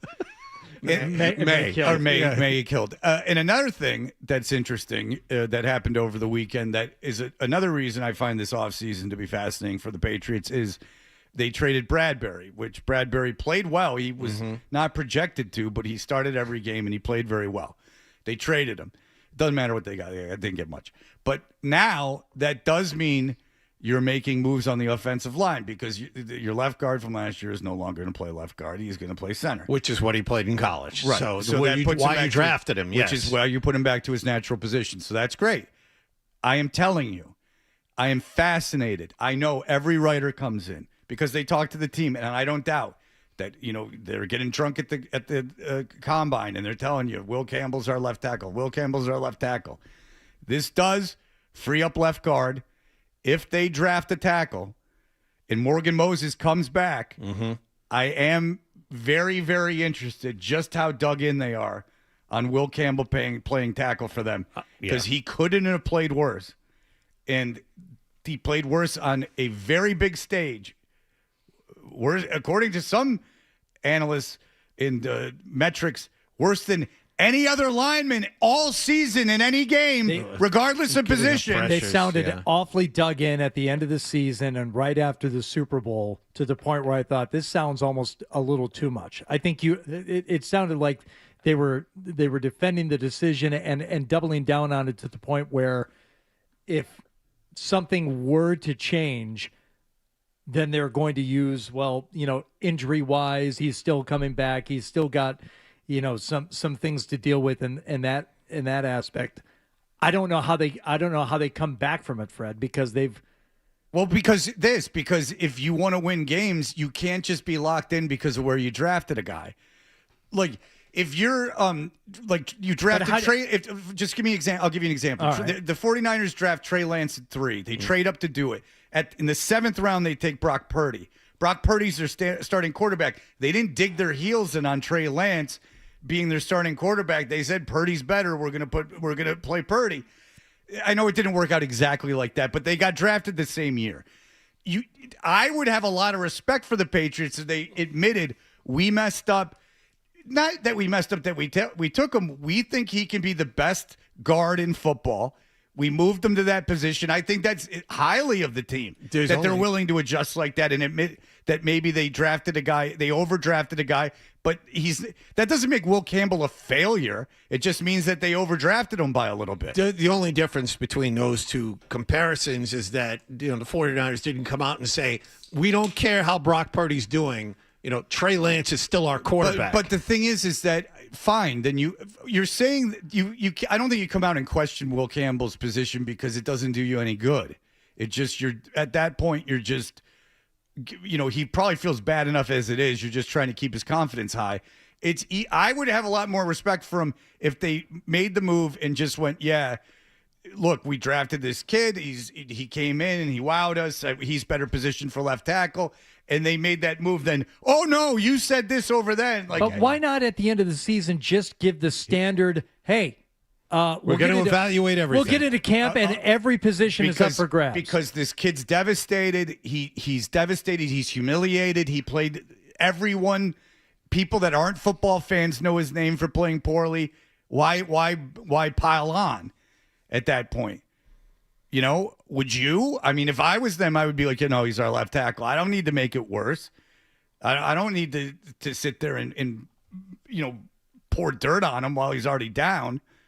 So I guess I just wouldn't see it as piling on if I were to just say every single player, Will Campbell, Drake May, every single one of them will come into camp in July and work to earn their position on the team. Well, it's also maybe not the plan, but it's something that could happen, right? Like your plan might be loosely to have Will Campbell be your left tackle, but we've talked about it. If you take a tackle first, second round, and then he comes in and he shows out, and Morgan Moses comes back, we're going to bench Morgan Moses? You keep Morgan Moses at your right tackle. There's no time for your little quip, John. They're going to have to break. You have a whole fact. It was a factoid. That's all. You have a whole update, and we'll get to your factoid when we come back. Jay King is on our crap list. He did not call in. All right, but we handled it. Don't worry. We pivoted on a dime. Yeah, we did. Yeah, that's right, Pat McAfee's crew. All right, we'll be back in just a moment. Essential Sports Hub headline presented by Celsius Energy Drinks. Celtics winning Cleveland 109-98. They continue their 3-game road trip in San Antonio tomorrow night. Bruins blew a 3-goal lead in the second period. They lost in Pittsburgh in overtime 5-4. They're back home to play the LA Kings tomorrow night. Patriots defensive lineman Christian Barmore will be arraigned in Attleboro District Court today on a charge of domestic assault. The Miami Dolphins have this morning informed Tua Tagovailoa they are releasing him. The NFL's tampering period begins at noon. Red Sox are back in Fort Myers today to play Philadelphia. Garrett Crochet will start. And at the World Baseball Classic, the U.S. plays Mexico tonight. Also this morning, Korea and Australia playing. Korea leads 6-2 in the 8th inning. Sports Hub headlines are brought to you by Vanguard Golf Club, a brand new state-of-the-art practice center now open in Dedham with hitting bays, a short game and chipping area, full gym lessons, junior programs, and all the latest technology. Visit VanguardGolfClub.com. I'm John Wallach of Boston's Home for Sports, 98.5 The Sports Hub. Your next update at 9 o'clock.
IYKYK, which obviously YD.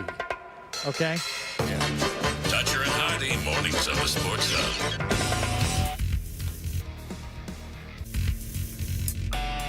We are Toucher and Hardy. John, you had something before we went to break. Yeah, just to kind of temper your enthusiasm about free agency coming up.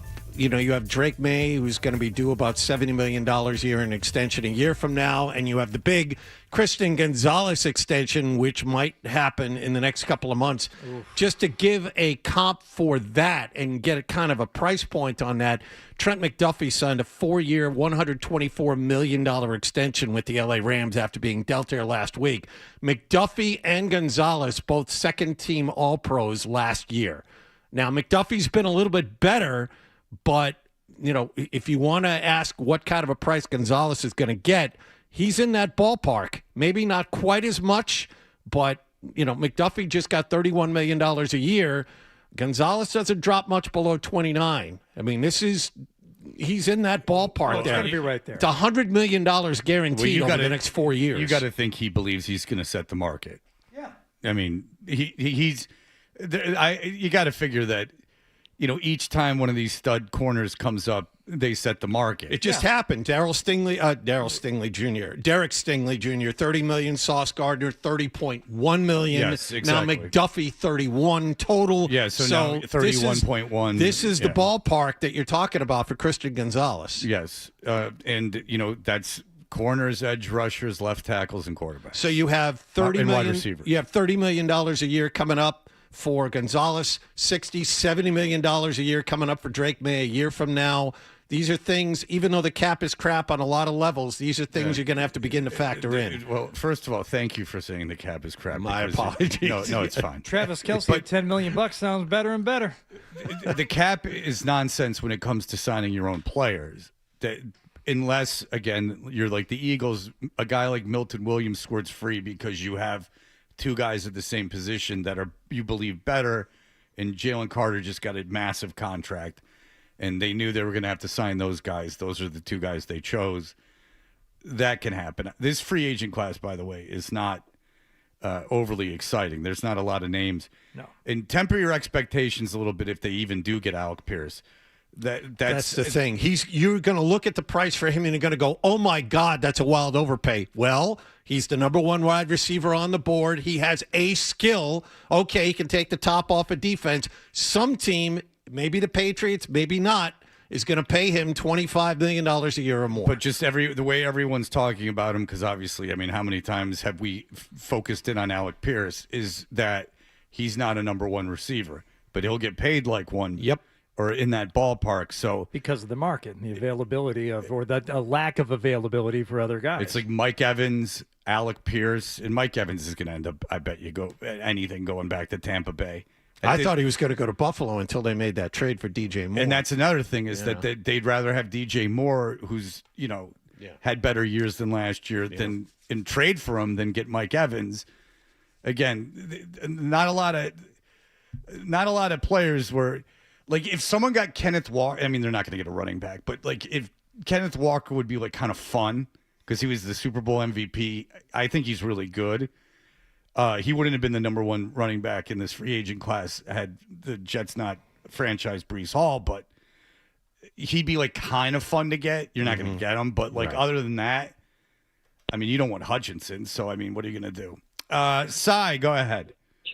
Hey, what's up, guys? Fred, just got to disagree with you. I think that Seattle's kicker was the real MVP of that game. Oh, but, you're one of those people. Oh. but just wanted to kind of segue back to the Will Campbell thing. I think the way they look at him, I mean, you got great points. He played terrible in the playoffs, but I think overall the sample size, he had a pretty good season, and I think there was a clear drop-off after that injury. So I think the way they look at it is when he was out there and he was healthy, he was good. He did a great job this year. You know what I mean? I'm not saying he was a top five or tackle, but he did a good job. And then, you know, I think they look at it, maybe they shouldn't have brought him back after that injury. So that's my take. And maybe they shouldn't have brought him back, and they shouldn't have if they think the injury was why he played that way. And I think that they do intend on keeping him at left tackle.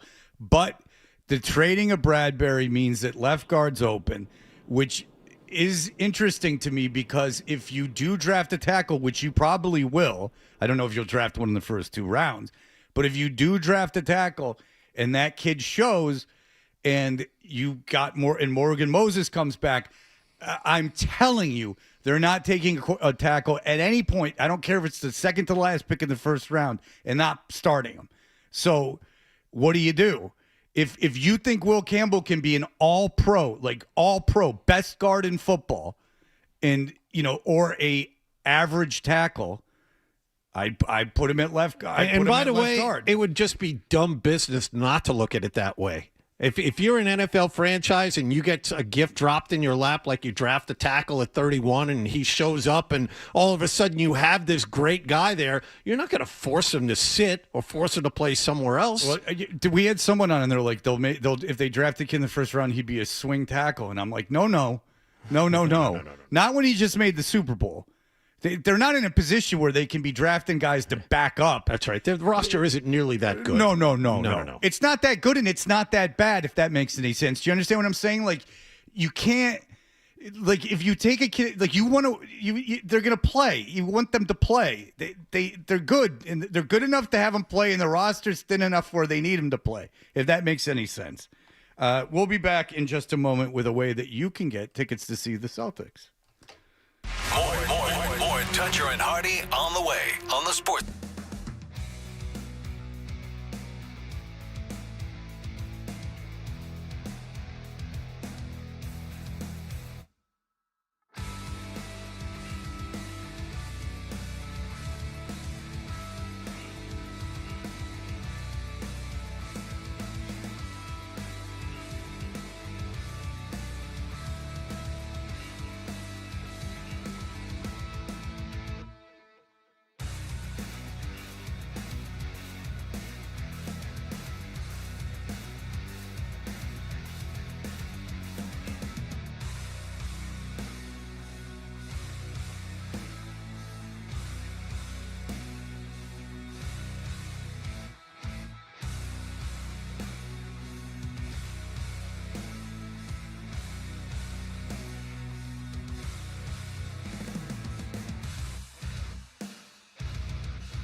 Headlines. Presented by Celsius Energy Drinks. Celtics kicked off a real tough 3-game road trip with a solid win in Cleveland yesterday, 109-98. Jaylen Brown, 23 points. Jason Tatum, 20 in his second game back. Celtics visit San Antonio tomorrow evening. Bruins found a way to kick away a 3-0 second period lead in Pittsburgh. They lost to the Penguins in overtime 5-4.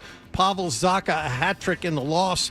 Bruins back home to play the LA Kings tomorrow night. Patriots defensive lineman Christian Barmore will be arraigned in Attleboro District Court today on a charge of domestic assault. The NFL's legal tampering period with free agents begins at noon. The Miami Dolphins have this morning informed Tua Tagovailoa they are releasing him. Red Sox play Philadelphia in Fort Myers today. Garrett Crochet will start. And at the World Baseball Classic, the U.S. plays Mexico tonight. Paul Skeens gets the start. Korea leads Australia 7-2 with the Aussies batting in the bottom of the ninth inning. SportsHub headlines are brought to you by Rodenheiser Home Services. You could win a new high-efficiency gas furnace from Rodenheiser if your furnace is 10 years or older, outdated and unreliable. Go to Rodenheiser.com/5free-furnaces to enter. That's Rodenheiser.com/5free-furnaces. No purchase necessary. Rules online. I'm John Wallach on Boston's Home for Sports, 98.5 The Sports Hub. Your next update at 9:30. What will free agency mean for the Pats? We'll let you know. We'll let you know. Listen on air and follow us online at 985thesportshub.com/offseason.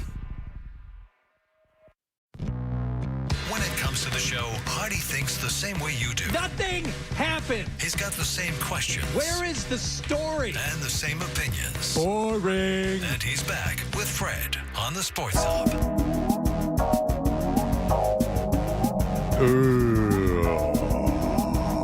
We are Toucher and Hardy.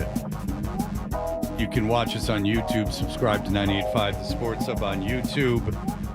We have a contest to celebrate the new Thuppets. If you don't know what we're talking about, Hardy is putting up videos. He's put one up so far. We'll have another one this month of the show in puppet form. We're calling them Thuppets. There's one of Wallach, Hardy, and I, and one of Nick. And so in order to celebrate this new venture, I'm a huge, huge fan of Hardy's videos with the puppets, and we'd like to celebrate them. And in order to celebrate, every great show needs a theme song. But what if you had a show that had individual theme songs for every character? And that's sort of the idea.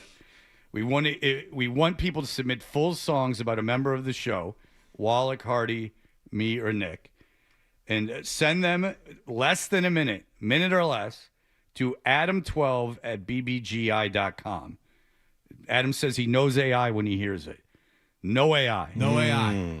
I want your original creativity. We all do. And then you'll get, don't worry about how you get them, but you'll get Celtics first round playoff tickets because, they're going to make the playoffs.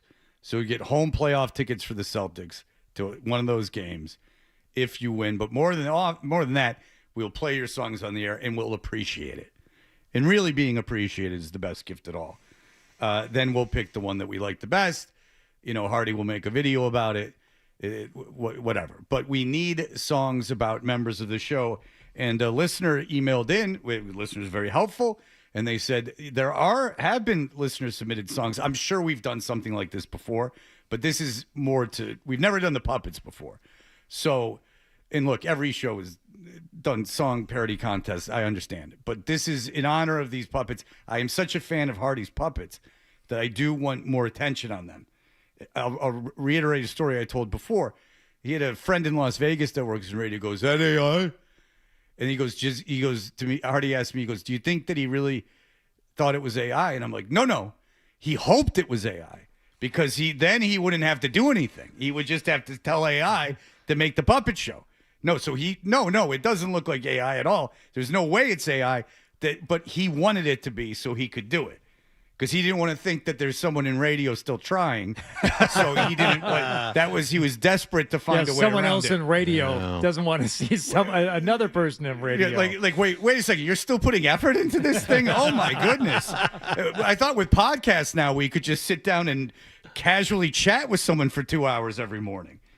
But there are some examples of listener ones from the past. This one is about Nick. I don't even know if you've heard these, Hardy. just thinking the same thing. All right. As a listener long before I was on, there's a chance, but I'll let you know. All right. So Ryan has vetted these, so if they are dirty, it's not my problem. It's Ryan's. But this is one about Nicholas and his... that's you know what? Just a little side bet is there's something that maybe aired originally that we wouldn't air anymore. Yeah, we'll see. Yeah, all right. Now there's some pressure on Ryan with his cap. He's got a winter cap on. Oh yeah, Ryan, It's are really you in a cold gang today? Really cold today. Looks Ryan, like Ryan, are you in a gang? He looks like one of the like a hoodlum. He looks like one of the Bazooka Joe kids. I don't know which one. Yeah, the hoodlum. He looks like Jughead. Mort. All right. So anyway. Of course he knows. All right, so here is a about sickly Nicholas, one that we've gotten before.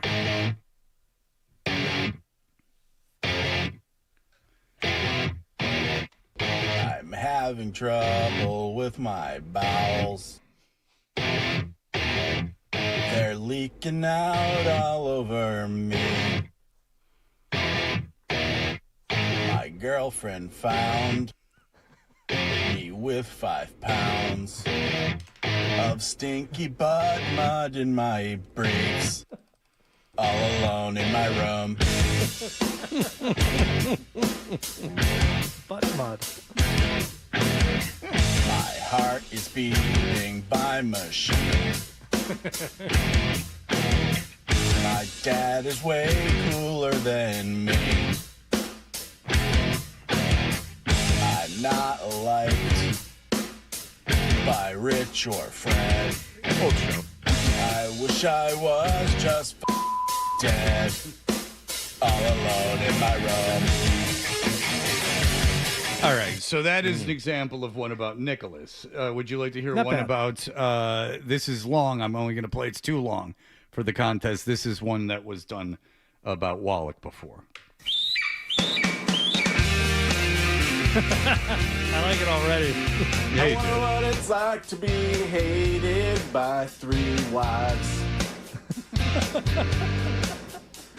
I wonder what it's like to be married 3 times. Oh, That's only false. 2. Yeah, it's false. He got too big and started ignoring everyone he saw.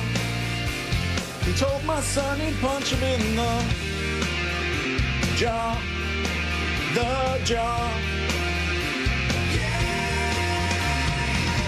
Straight up, where were you when you got wall ticked? I was in the Stop and Shop trying to get some chips. He looked up, I waved, he pretended not to say, I wish Wall Tick would just stop big time and me.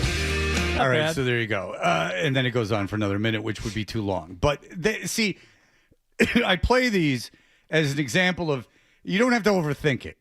Karaoke version, you don't have to record a song with instruments and everything like that. I mean, just find a karaoke version of a song. And right. Yeah. And so the best one will get home Celtics playoff tickets to the first round, one of the games in the first round. So send those to Adam12@bbgi.com. We've already had about half a dozen people send stuff along, which is great. We should start to be able to play those maybe even on tomorrow's program. And I think one of the people that submitted this, gentleman Craig, said, P.S. I wrote the poop songs about Nick years ago. So that might be the same guy that we just played his Green Day poop parody. So Yeah, prolific. This is a guy he was waiting. He was waiting at the ready. So when you make these songs, send them to Adam12@bbgi.com. And a half a dozen might not sound like a lot for only having plugged it once. I'm actually quite happy about that. Yeah. The real danger is getting none. But this is good because no one has to come in studio, so we could just pretend that it never happened. It's when you have the in-studio thing where the real... And the jeweler that never advertises again comes in that you've had to bend over backwards for. And then you're afraid that there's not going to be any... He'll be back. What, really? Yeah. Valentine's Day is come and gone. I can't think of a better occasion. Mother's Day's coming up. Mother's Day. You can spend for Mother's Day. We could do a whole Mother's Day. When's situation. Mother's Day? Mid-May. Ugh. So now we got to do something for Mother's Day? We'll wrap this up just in time to What start. did we do last year? I don't remember. It was last year when we had the people in. Yeah, we had the couple, May, December. Yeah, we had the May, December. But that was Valentine's. But that was for Day. Valentine's Day, and then before that, we did one for the youngest mother or the oldest mother. I think it was like the that. age difference. Yeah, we smallest. did. They Or worked. longest, I forget. Well, it wasn't smallest. We didn't solicit dwarfs to come in. No, smallest difference or biggest difference. I thought you meant like by actual size. No. That we weighed them like jockeys and had them come in and see what we Fat could bomb contest. What do you think? We're calling it Gilbert Grape. Late '90s radio there. Well, you know the story of my friend, the guy that used to work with Wally, who's in Christian radio now. He's like a big Christian radio star, apparently. He's like on in 5,000 markets on whatever station those shows are on. I was going to say that's a contradiction in terms, but if he's in a bunch of markets, I guess he is a star of sorts. Yeah, like in that community, he's like a big deal. But it's funny because he's like on Christian radio and he's like a little bit normal, so he gets so much hate, like because it's like the standards of like he's like very too conversational. I think they like things very phony. Right. But, I was going to say almost entirely scripted. So this is kind of funny. So he worked for Disney Radio. He had a show on like the national Disney Radio before he worked with me. But in that time, he was looking for a job, and one of the ones was at ZLX, right? Is that who had the night guy? Who is the night guy, Adam? You got to pay attention to the show. Who is the night guy at ZLX? It was Kenny Young. Kenny Young was. No, then was it FNX?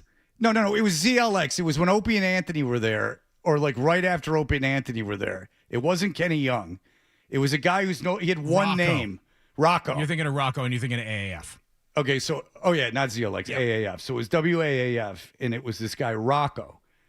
And Rocco, while he was there, Rocco had a intern use her hand on a member of the show or something of that nature, or on another intern. Yeah, it's called a bit. Yeah, and Wally was like, and not for Christian reasons, because we did a bunch of stupid crap on my show. There was like nude girls. It was, that period. But like he was just like, what's going on? Like how we're gonna get in so much trouble, like beyond the FCC or anything. Like this is a real labor situation. Yeah, this could result in criminal charges. Yeah, like he's like, yeah, I got it. And it's like he just came up with it too. He's like, and like, get it? Like, get it? Like he's like, no, I don't get it at all. This is. I don't want anyone to know I was here. This is very bad. Like, you got to remember, like, it doesn't matter the era. You still couldn't do that. You couldn't have interns, like, doing stuff to each other. That was not allowed. That was never allowed at any point. And it wasn't some prudish religious right thing either. It was a situation where a lot could go sideways on that. You can't cajole people into doing things like that. No. But an intern, I think that makes it okay. At least someone was an intern. I don't know. There's no way he had a girl on the show, so there had to have been. I don't know. It was something like that. But every time I hear that Rocco, like, and then there was a AAF album from like that era, like early '90s. Of course, Greg Hill was on. Greg Hill's been in this market for 72 years. No one. God bless that guy's career, but. And then they had this like tape of like Opie and Anthony and this stuff, and then like Rocco's on it, and you can tell Rocco is like he shouldn't be on the tape. Oh, it's not so great. Oh, no. Very pro-American though. I'll tell you that. It's probably working for Rocco and Birdsey, right? Was that the show? That was the show that ended up on FNX. They ended up Rocco and Birdsey. No, maybe Birdsey ended up with Storm on FNX. It's tough that I left the market for a few years, and it's all that happened when I was out of the market, so it's tough to keep track of what was going on. Well, that whole AAF BCN thing is crazy. Yeah. Because the things Opie and Anthony would call Nick Carter. Oh, my God. They would say the N-word and call him N-word Nick, which was on the radio. And then even worse than that in some ways, legally, is that AAF would run promos about the program director, Oedipus, about him having a place in Thailand and alleging that he was in Thailand for like illegal purposes during promos. pre-recorded promos during drive time. It's kind of a miserable era of radio. Like that whole it got gross. Like that whole fighting thing was like kind of fun. That was before I got into radio. Like when it was that crazy, like when people were like going that, like it was sort of fun to go after people and stuff like that. I mean, it got sued for it, but like, I mean, you're running promos like saying that the program director is not even really on the air. Was in Thailand, doing illegal stuff, which he wasn't. But go ahead. That station I worked for in East Lansing, the one that rejected you, Fred, because somebody knew what they were doing. We would call the top 40 station in town started playing alternative, and they were encroaching on our territory. So we would call the DJs and get them to, talk about the songs just long enough to where they said something wrong. They didn't know how to pronounce something, or we would request a song that they didn't know. And then we would turn those into promos and put them on the air. And we thought it was like the funniest thing at the time. And now I think about it, I'm like, what a bunch of little pricks we were. Yeah. I hear these top 40 DJs just trying to, they don't have any say in what they're playing. They didn't want to be playing REM Crush with Eyeliner, but they were forced into playing it. And then there were promos of them on another radio station stumbling over the name of the band or the name of the song, and us on the phone, messing around with them. And you can't do that either. You can't call somebody and record them without their knowledge. No. And then put it on the radio on another radio station. No. And goof on them. But yeah, we did it. Yeah, just the idea that those were pre-recorded, it's pretty crazy. Because when Stern would say the N-word, say what you will about it, but at least it was projected in a way that he was being naughty, and he had a way around it. Like he was doing it in a way that at the time was like a way around it. He wasn't just calling a black guy at another station. Yeah. That is, there's never a time that wouldn't have been like, whoa. And Anthony's always been very nice to me. Opie and Anthony were very nice to us. They're very talented. Anthony's exceptionally talented guy. Jim Norton still does the show. We always had a good relationship with them. I've done live. I failed at a live performance with Jim Norton and Anthony. But I got to tell you, if I was in Boston and I would have heard that, I would have been like, what's going on? Even when I was on in Atlanta and you could get away with racial stuff because it was a black city, which for some reason made it easier. But I never said the N-word on the air, certainly. Oof.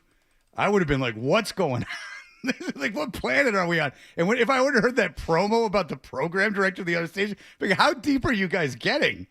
Are you guys going to start going after street team kids and the salespeople? My goodness gracious. We did that too. Yeah. Really? Yeah. So we sneak up and slap them on there. And then, but literally the street teams would they'd be getting in fights in front of the state police that were there to do security for the hat show. Yeah, but I kind of miss that. Yeah, that's kind of the competition is fun. But it's illustrating your point that it went all the way down to the street level. No, but I'm saying running promos about random people at the station that aren't on airs people that are well known. You're just running something about Oedipus. Who the hell knows who the program director is? What was the bit in Colorado that? Yes. Okay, so you'll like this. Fred. So I worked for an alternative station in Colorado called KTCL, and they for a while had a competitor called The Peak, and The Peak's program director was this guy Mike Stern. I think he's a consultant now or whatever. But you know how radio stations have to run public affairs programming, and it always is 6 o'clock Sunday morning. So 6 o'clock, a minute before every week, they would run this fake intro to a public affairs program. And now this week's edition of Mike Stern is a fat bitch. Mike Stern is a fat bitch. And this has been this week's edition of Mike Stern is a fat bitch. And that would run every single Sunday at 5:55 and 30 seconds going into their public And affairs here's the program. crazy thing. I went to college with Mike Stern. He hired me in Vegas. He's a good programmer. He's a smart radio guy. He's a nice guy. You could sit there and talk radio with Mike Stern for hours and love every second of it. The fact that somebody decided to attack him, of all people, in that way makes Just it randomly, like all the more weekly. like Yeah. jaw-dropping. They played that on the radio. So they just did it to bust his balls because no one was going to hear it. Right. So they And just did it to but like he knew- but they did it just to bother like him as Yes. an individual. Yes. Yeah. Like it gave them no benefit. No. It gave the stations no benefit. They just did it to bother him. Yeah. Yes. If I was the program director of that station, I would go, okay, that was funny once. Right. Don't. And then I'd be like, why are you doing like every week? But it why was don't you the just insult your program ex-girl? director. Yeah, I believe it was the program director who was putting this on. No, the air. I'm sure, Yeah. but I'm saying if I was the adult, I would go, hey, like that was funny, but like, what are you gonna do next? Like your ex-girlfriend, you're gonna like start taking shots at her? Oh, good idea. Yeah, exactly, right? Like, Let's workshop that. like you're wasting airtime on, I get it. It was funny. Like maybe we don't do that again. Yeah. And not because it's mean, just because what a waste of everyone's time. It's a funny story. I like it once. Yeah. It's 2 times I'm like, all right, maybe that's enough. All right, we'll be back in just a moment. You're listening to Toucher and Hardy on the Sports Hub.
$1,000. Cough it up, and let's get back to Toucher and Hardy on the Sports Hub.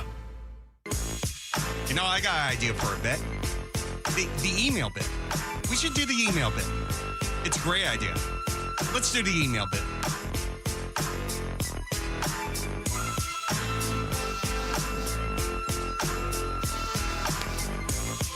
Hey, we are Toucher and Hardy. Our email segment is powered by Jeffrey Glassman Injury Lawyers. If you've been hurt in a car or work accident, you got to get Glassman.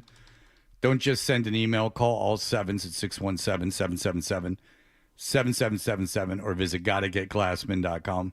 We call him Jeff Glassman. Now, I don't suggest you go around running around doing that, but that is a way that you can get in touch with him. By the way, if you own a business and you've gone completely AI with your phones, your phone reception, where there's not even the chance of a human, I guarantee you're costing yourself a tremendous amount of business.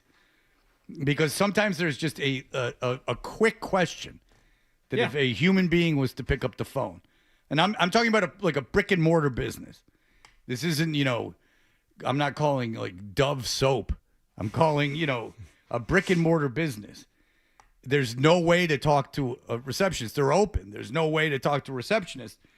You're costing yourself business. I'll tell you that right there. By the way, Andrew sends, if you want to email us, you can go to 985thesportshub.com. Get our email addresses. If you want to follow us on social media, at Toucher and Hardy, at Hardy985, and at Fred Toucher. We will have the new Thuppets videos up soon enough. Andrew calls and emails all the time. Sent this. It's from a Fox Sports Radio. The guy's handle is How About a Fresca, but I thought it said Francesa. It's too close to Francesa. Oh. And they say Jason Tatum is going to want to be the number one somewhere. There's a lot of drama in the offseason for the Celtics. And they're not local, but I'm wondering how long that has to go for. Like, how long is this non-debate going to be a debate? It very, like, are you going to trade Brown? If anything, it's just money. It's not going to be at any point ego. I mean, at least not now. They're both getting as much money as they possibly could make. There's no hope of another contract anytime soon. They've been able to coexist for a while now, and successfully with one championship to show for it, and another trip to the finals in there too. I can't imagine it would be anything other than money at this point. Yeah, and they're both at the beginnings of contracts that pay them the most amount of money they could have made at the time. So I know Brown was the highest paid player. Was Tatum ever the highest paid player? I don't think so. I'm not sure. I'm not sure if he ever was. Well, whatever. They're making as much money as they possibly can, and there's no getting out of it. Right. They've both super maxed out for the next 4 years. So the only thing about Brown that I had was if you were indeed trying to get under these aprons and you were trying to – this was before Tatum got hurt. If you were trying to get under all these aprons and you were trying to maneuver around, that you would get rid of Brown because that saves you a lot of money, and then you build from there. They're going to probably win the East more likely than not, I'm assuming now. I didn't realize there's 79 games left. So, they have plenty of time to catch Detroit. 2.5 games out today. That means they should probably win the East. Who else is going to beat them? And so you win the East. The Knicks are going to be a pain. They are. The Knicks are always a pain for the Celtics. Can't seem to beat any good teams recently, at least from what I've seen. I know. And then, but I know the Knicks beat them last year, and you had Tatum before he got hurt and all that stuff. But if you win the East, you're not going to win the finals. But nonetheless, so you've championships, finals. I mean, you're pretty set in terms of winning. So there's no incentive for the Celtics to do it. There's no winning incentive for either of those players. And again, they're making as much money as they possibly can make. There's nowhere else to make more money. They're under the contracts. I don't see this pairing ending. What it would take was them to suck 1 year. That's what it would take, is for them to super underachieve during the year, not even in the playoffs, just during the year, or I guess bow out in the playoffs early, a couple years in a row. But short of that, nothing going to happen. No. And look, that was a big topic of conversation, the idea of trading Jaylen Brown. I'm not, using this as a gotcha thing, but Fred, you and I talked about this, and Wallach too, how I think you were at least in favor of bouncing around the idea of doing it. Certainly, if you wanted to get under the apron and you were looking to rebuild this team, that you were starting fresh, that you were But all of my reasons for not doing it, and look, I'm not taking a victory lap saying, see, I was right, you don't trade Brown. But my thoughts were, number one, that Brown is really good. I didn't think he was going to be this good. No one did. No one thought he was going to be this good. I was wrong on that count. Yeah. And B, my other question was, well, what if Tatum comes back and he's not the same guy? Well, it's only a couple games in, but 27 minutes in the first 2 games back. And while, the shot is going to take a while to come around, he appears to be the same guy. So, I was wrong on both of those counts. Still, the decision to at least keep them together for now has proven to be the right one. I mean, and the other thing I didn't expect, or I don't think anybody could have foreseen, was the way these role players have stepped up. Well, I mean, no one thought Baylor Scheinman would be this good. No one thought Nehemias Queta would be this good. I mean, the head coach has something to do with that, and no one thought the head coach would be this good. Did you think Pritchard was going to improve upon what he had done last year? Well, I mean, you saw signs. Fred, you and I talked. We've been talking for 2 years that Peyton Pritchard had kind of maxed out his abilities. The last year and a half, we saw that he has gone to another level and changed his game. He's not just a three-point shooter. He can go in against a big guy and get his shot off. Yeah. So things have changed. Take that, Fred. That's right. If I'm starting a franchise tomorrow, I'm going to Peyton franchise. See, that's where you. Here we go. Now See, he took it to another level he didn't need to. You know what I'm saying? Pistons, by the way. Oof. It's a 4-game skid. Mm-hmm. So make it that what you will, but they've been beat handily. Talking in a about couple losing of those streak, games. losing streak.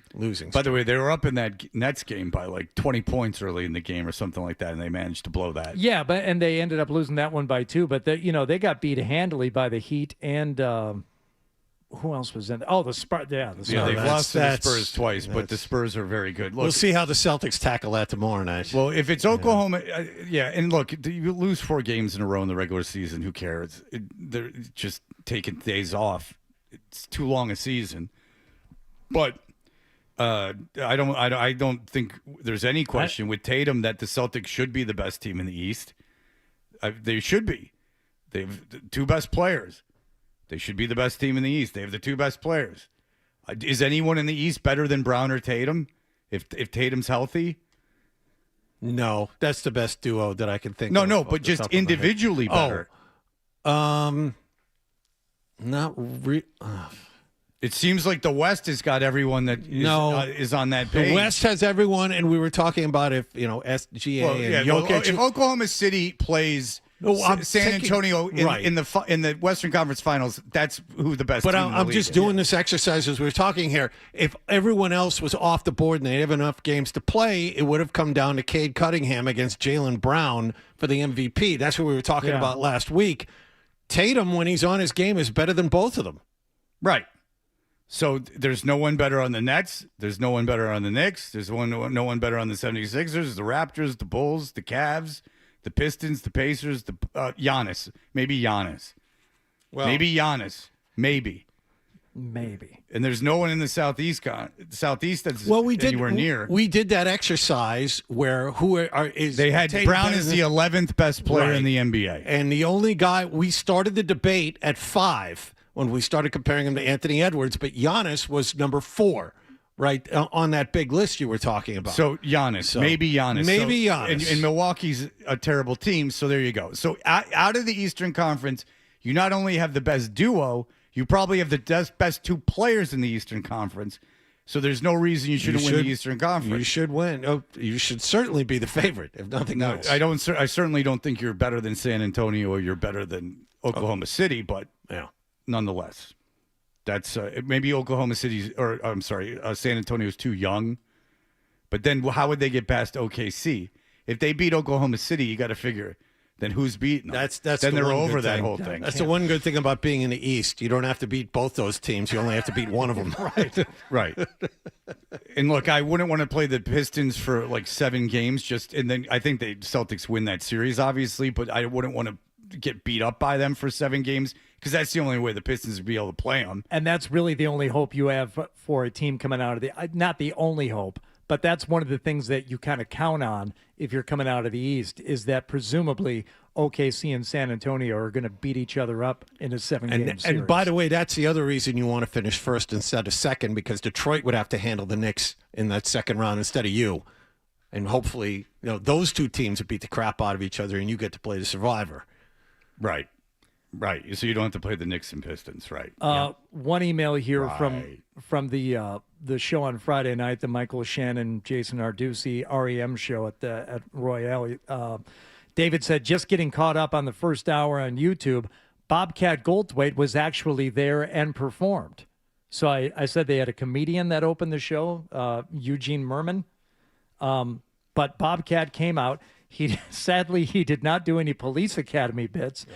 He put the timer on his iPhone when he first came out and glanced at it a few times as he did his set. Oh, man.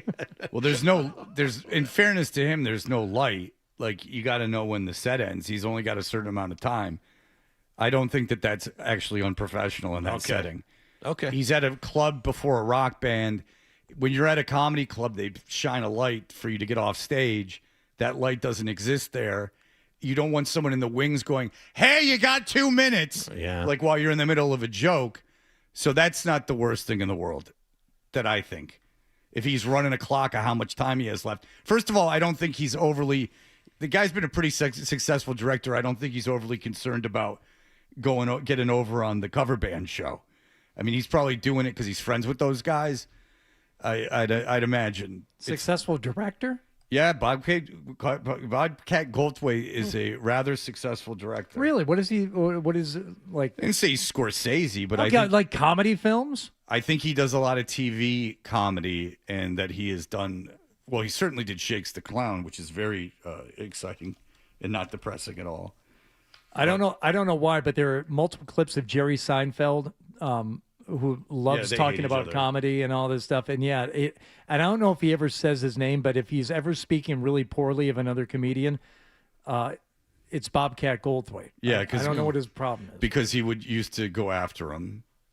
Bobcat used to go after Jerry? Yes. There it is. Yeah, just like TV. All right. He's a working director. Right? He's not he's not a superstar. He's just a working director. Yeah, you made it sound like he was a superstar. I messed up again. How much do you think he's getting paid to open up for the REM cover band? $100,000. A show? Yeah, that's his guarantee. Or just a regional leg? That's the Bobcat guarantee.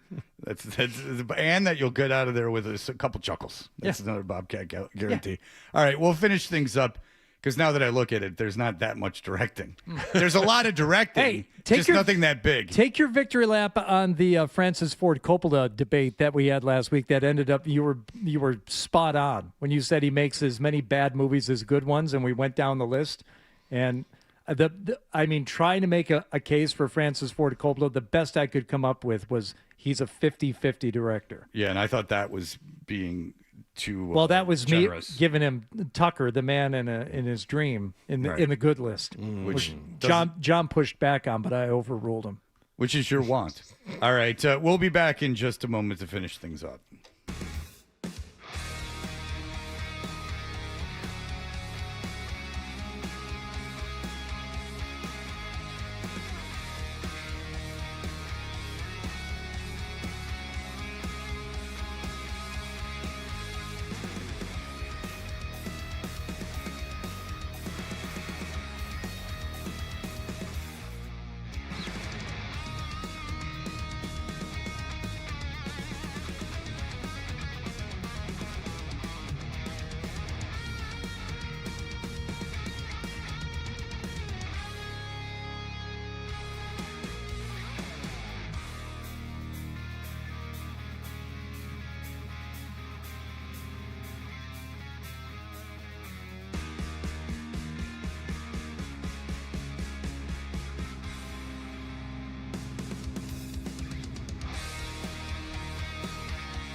Toucher and Hardy. Yeah, we're touching it. Go to 985thesportshub.com/offseason. They'll start making all these announcements about free agency coming up in a little over 2 hours.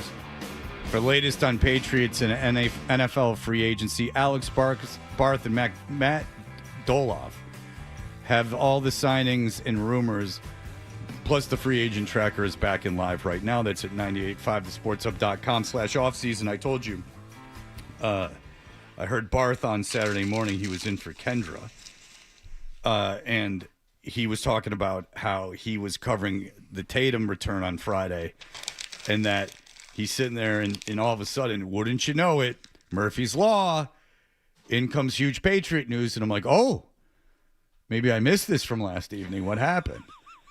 And it was, of course, the trade of Garrett Bradbury. Mm-hmm. And then he had to pivot, he said, immediately and get it over to Matt Doloff, who he said was very professional about it. Mm-hmm. He accepted it and ran with it and did a good job. But, I mean, it's just talk about the business. Yeah, when it rains, it pours. I mean, geez Louise. I mean, you had to get that Bradbury stuff up lickety-split. Now, that is a good story because it does free up that left guard, and that lends to the intrigue, at least in my mind. But we'll see how that goes. But, I mean, just if you didn't appreciate what Barth has to go through, just know he's covering one thing, and then the Patriots are turning around and trading their center. Well, it's part of being the bartender, you know. You're mixing up a pina colada, and then someone wants to come out to their dad. Someone orders a mint julep on the other end of the bar, and like, whoa, I got two things going on. If we played the bartender segment he did 4 times a year, and I like Alex Barth. I do. I like him personally, and I think he's a really good writer, and I think he's good on the air. So I'm teasing him because I like him, and I think he's smart enough to get it. So I will say that. I'm not positive he's smart enough to get it. That's why I have to say this. But I would play that bartender thing 4 times a year if we could. It's one of the gay, and I want to know how you think I should come out to my family and close friends. Well, you can see why the Bradbury trade was such a blow. Because I think just be honest with him. Yeah. The king of improv. I think just be honest with him. The segment was call in and ask me questions. A guy asks him a question and he freezes. Maybe don't do the segment where they're asking you questions. Which is funny because if a guy said, should I come out to my dad? Sure. Yeah. That's the end of the call. Absolutely. Yeah, why not? Like there's really very low stakes for you. Just, come out to your dad. If my kid came out to me, I'd be all right with it. So, come out to your dad. Then the call's over. The hemming and hawing is what makes it absolutely fantastic. Because if you give the guy the wrong advice, you're really putting him in a hole. Because the bartender, then, you're pretty much complicit in everything that happens from that point. You're going to be on the hook for that for the rest of your life. By the way, Fred, we were talking about on Friday when my son thought daylight saving time had already started. Right. It did not start until overnight Saturday into Sunday. British Columbia will spring forward and stay there.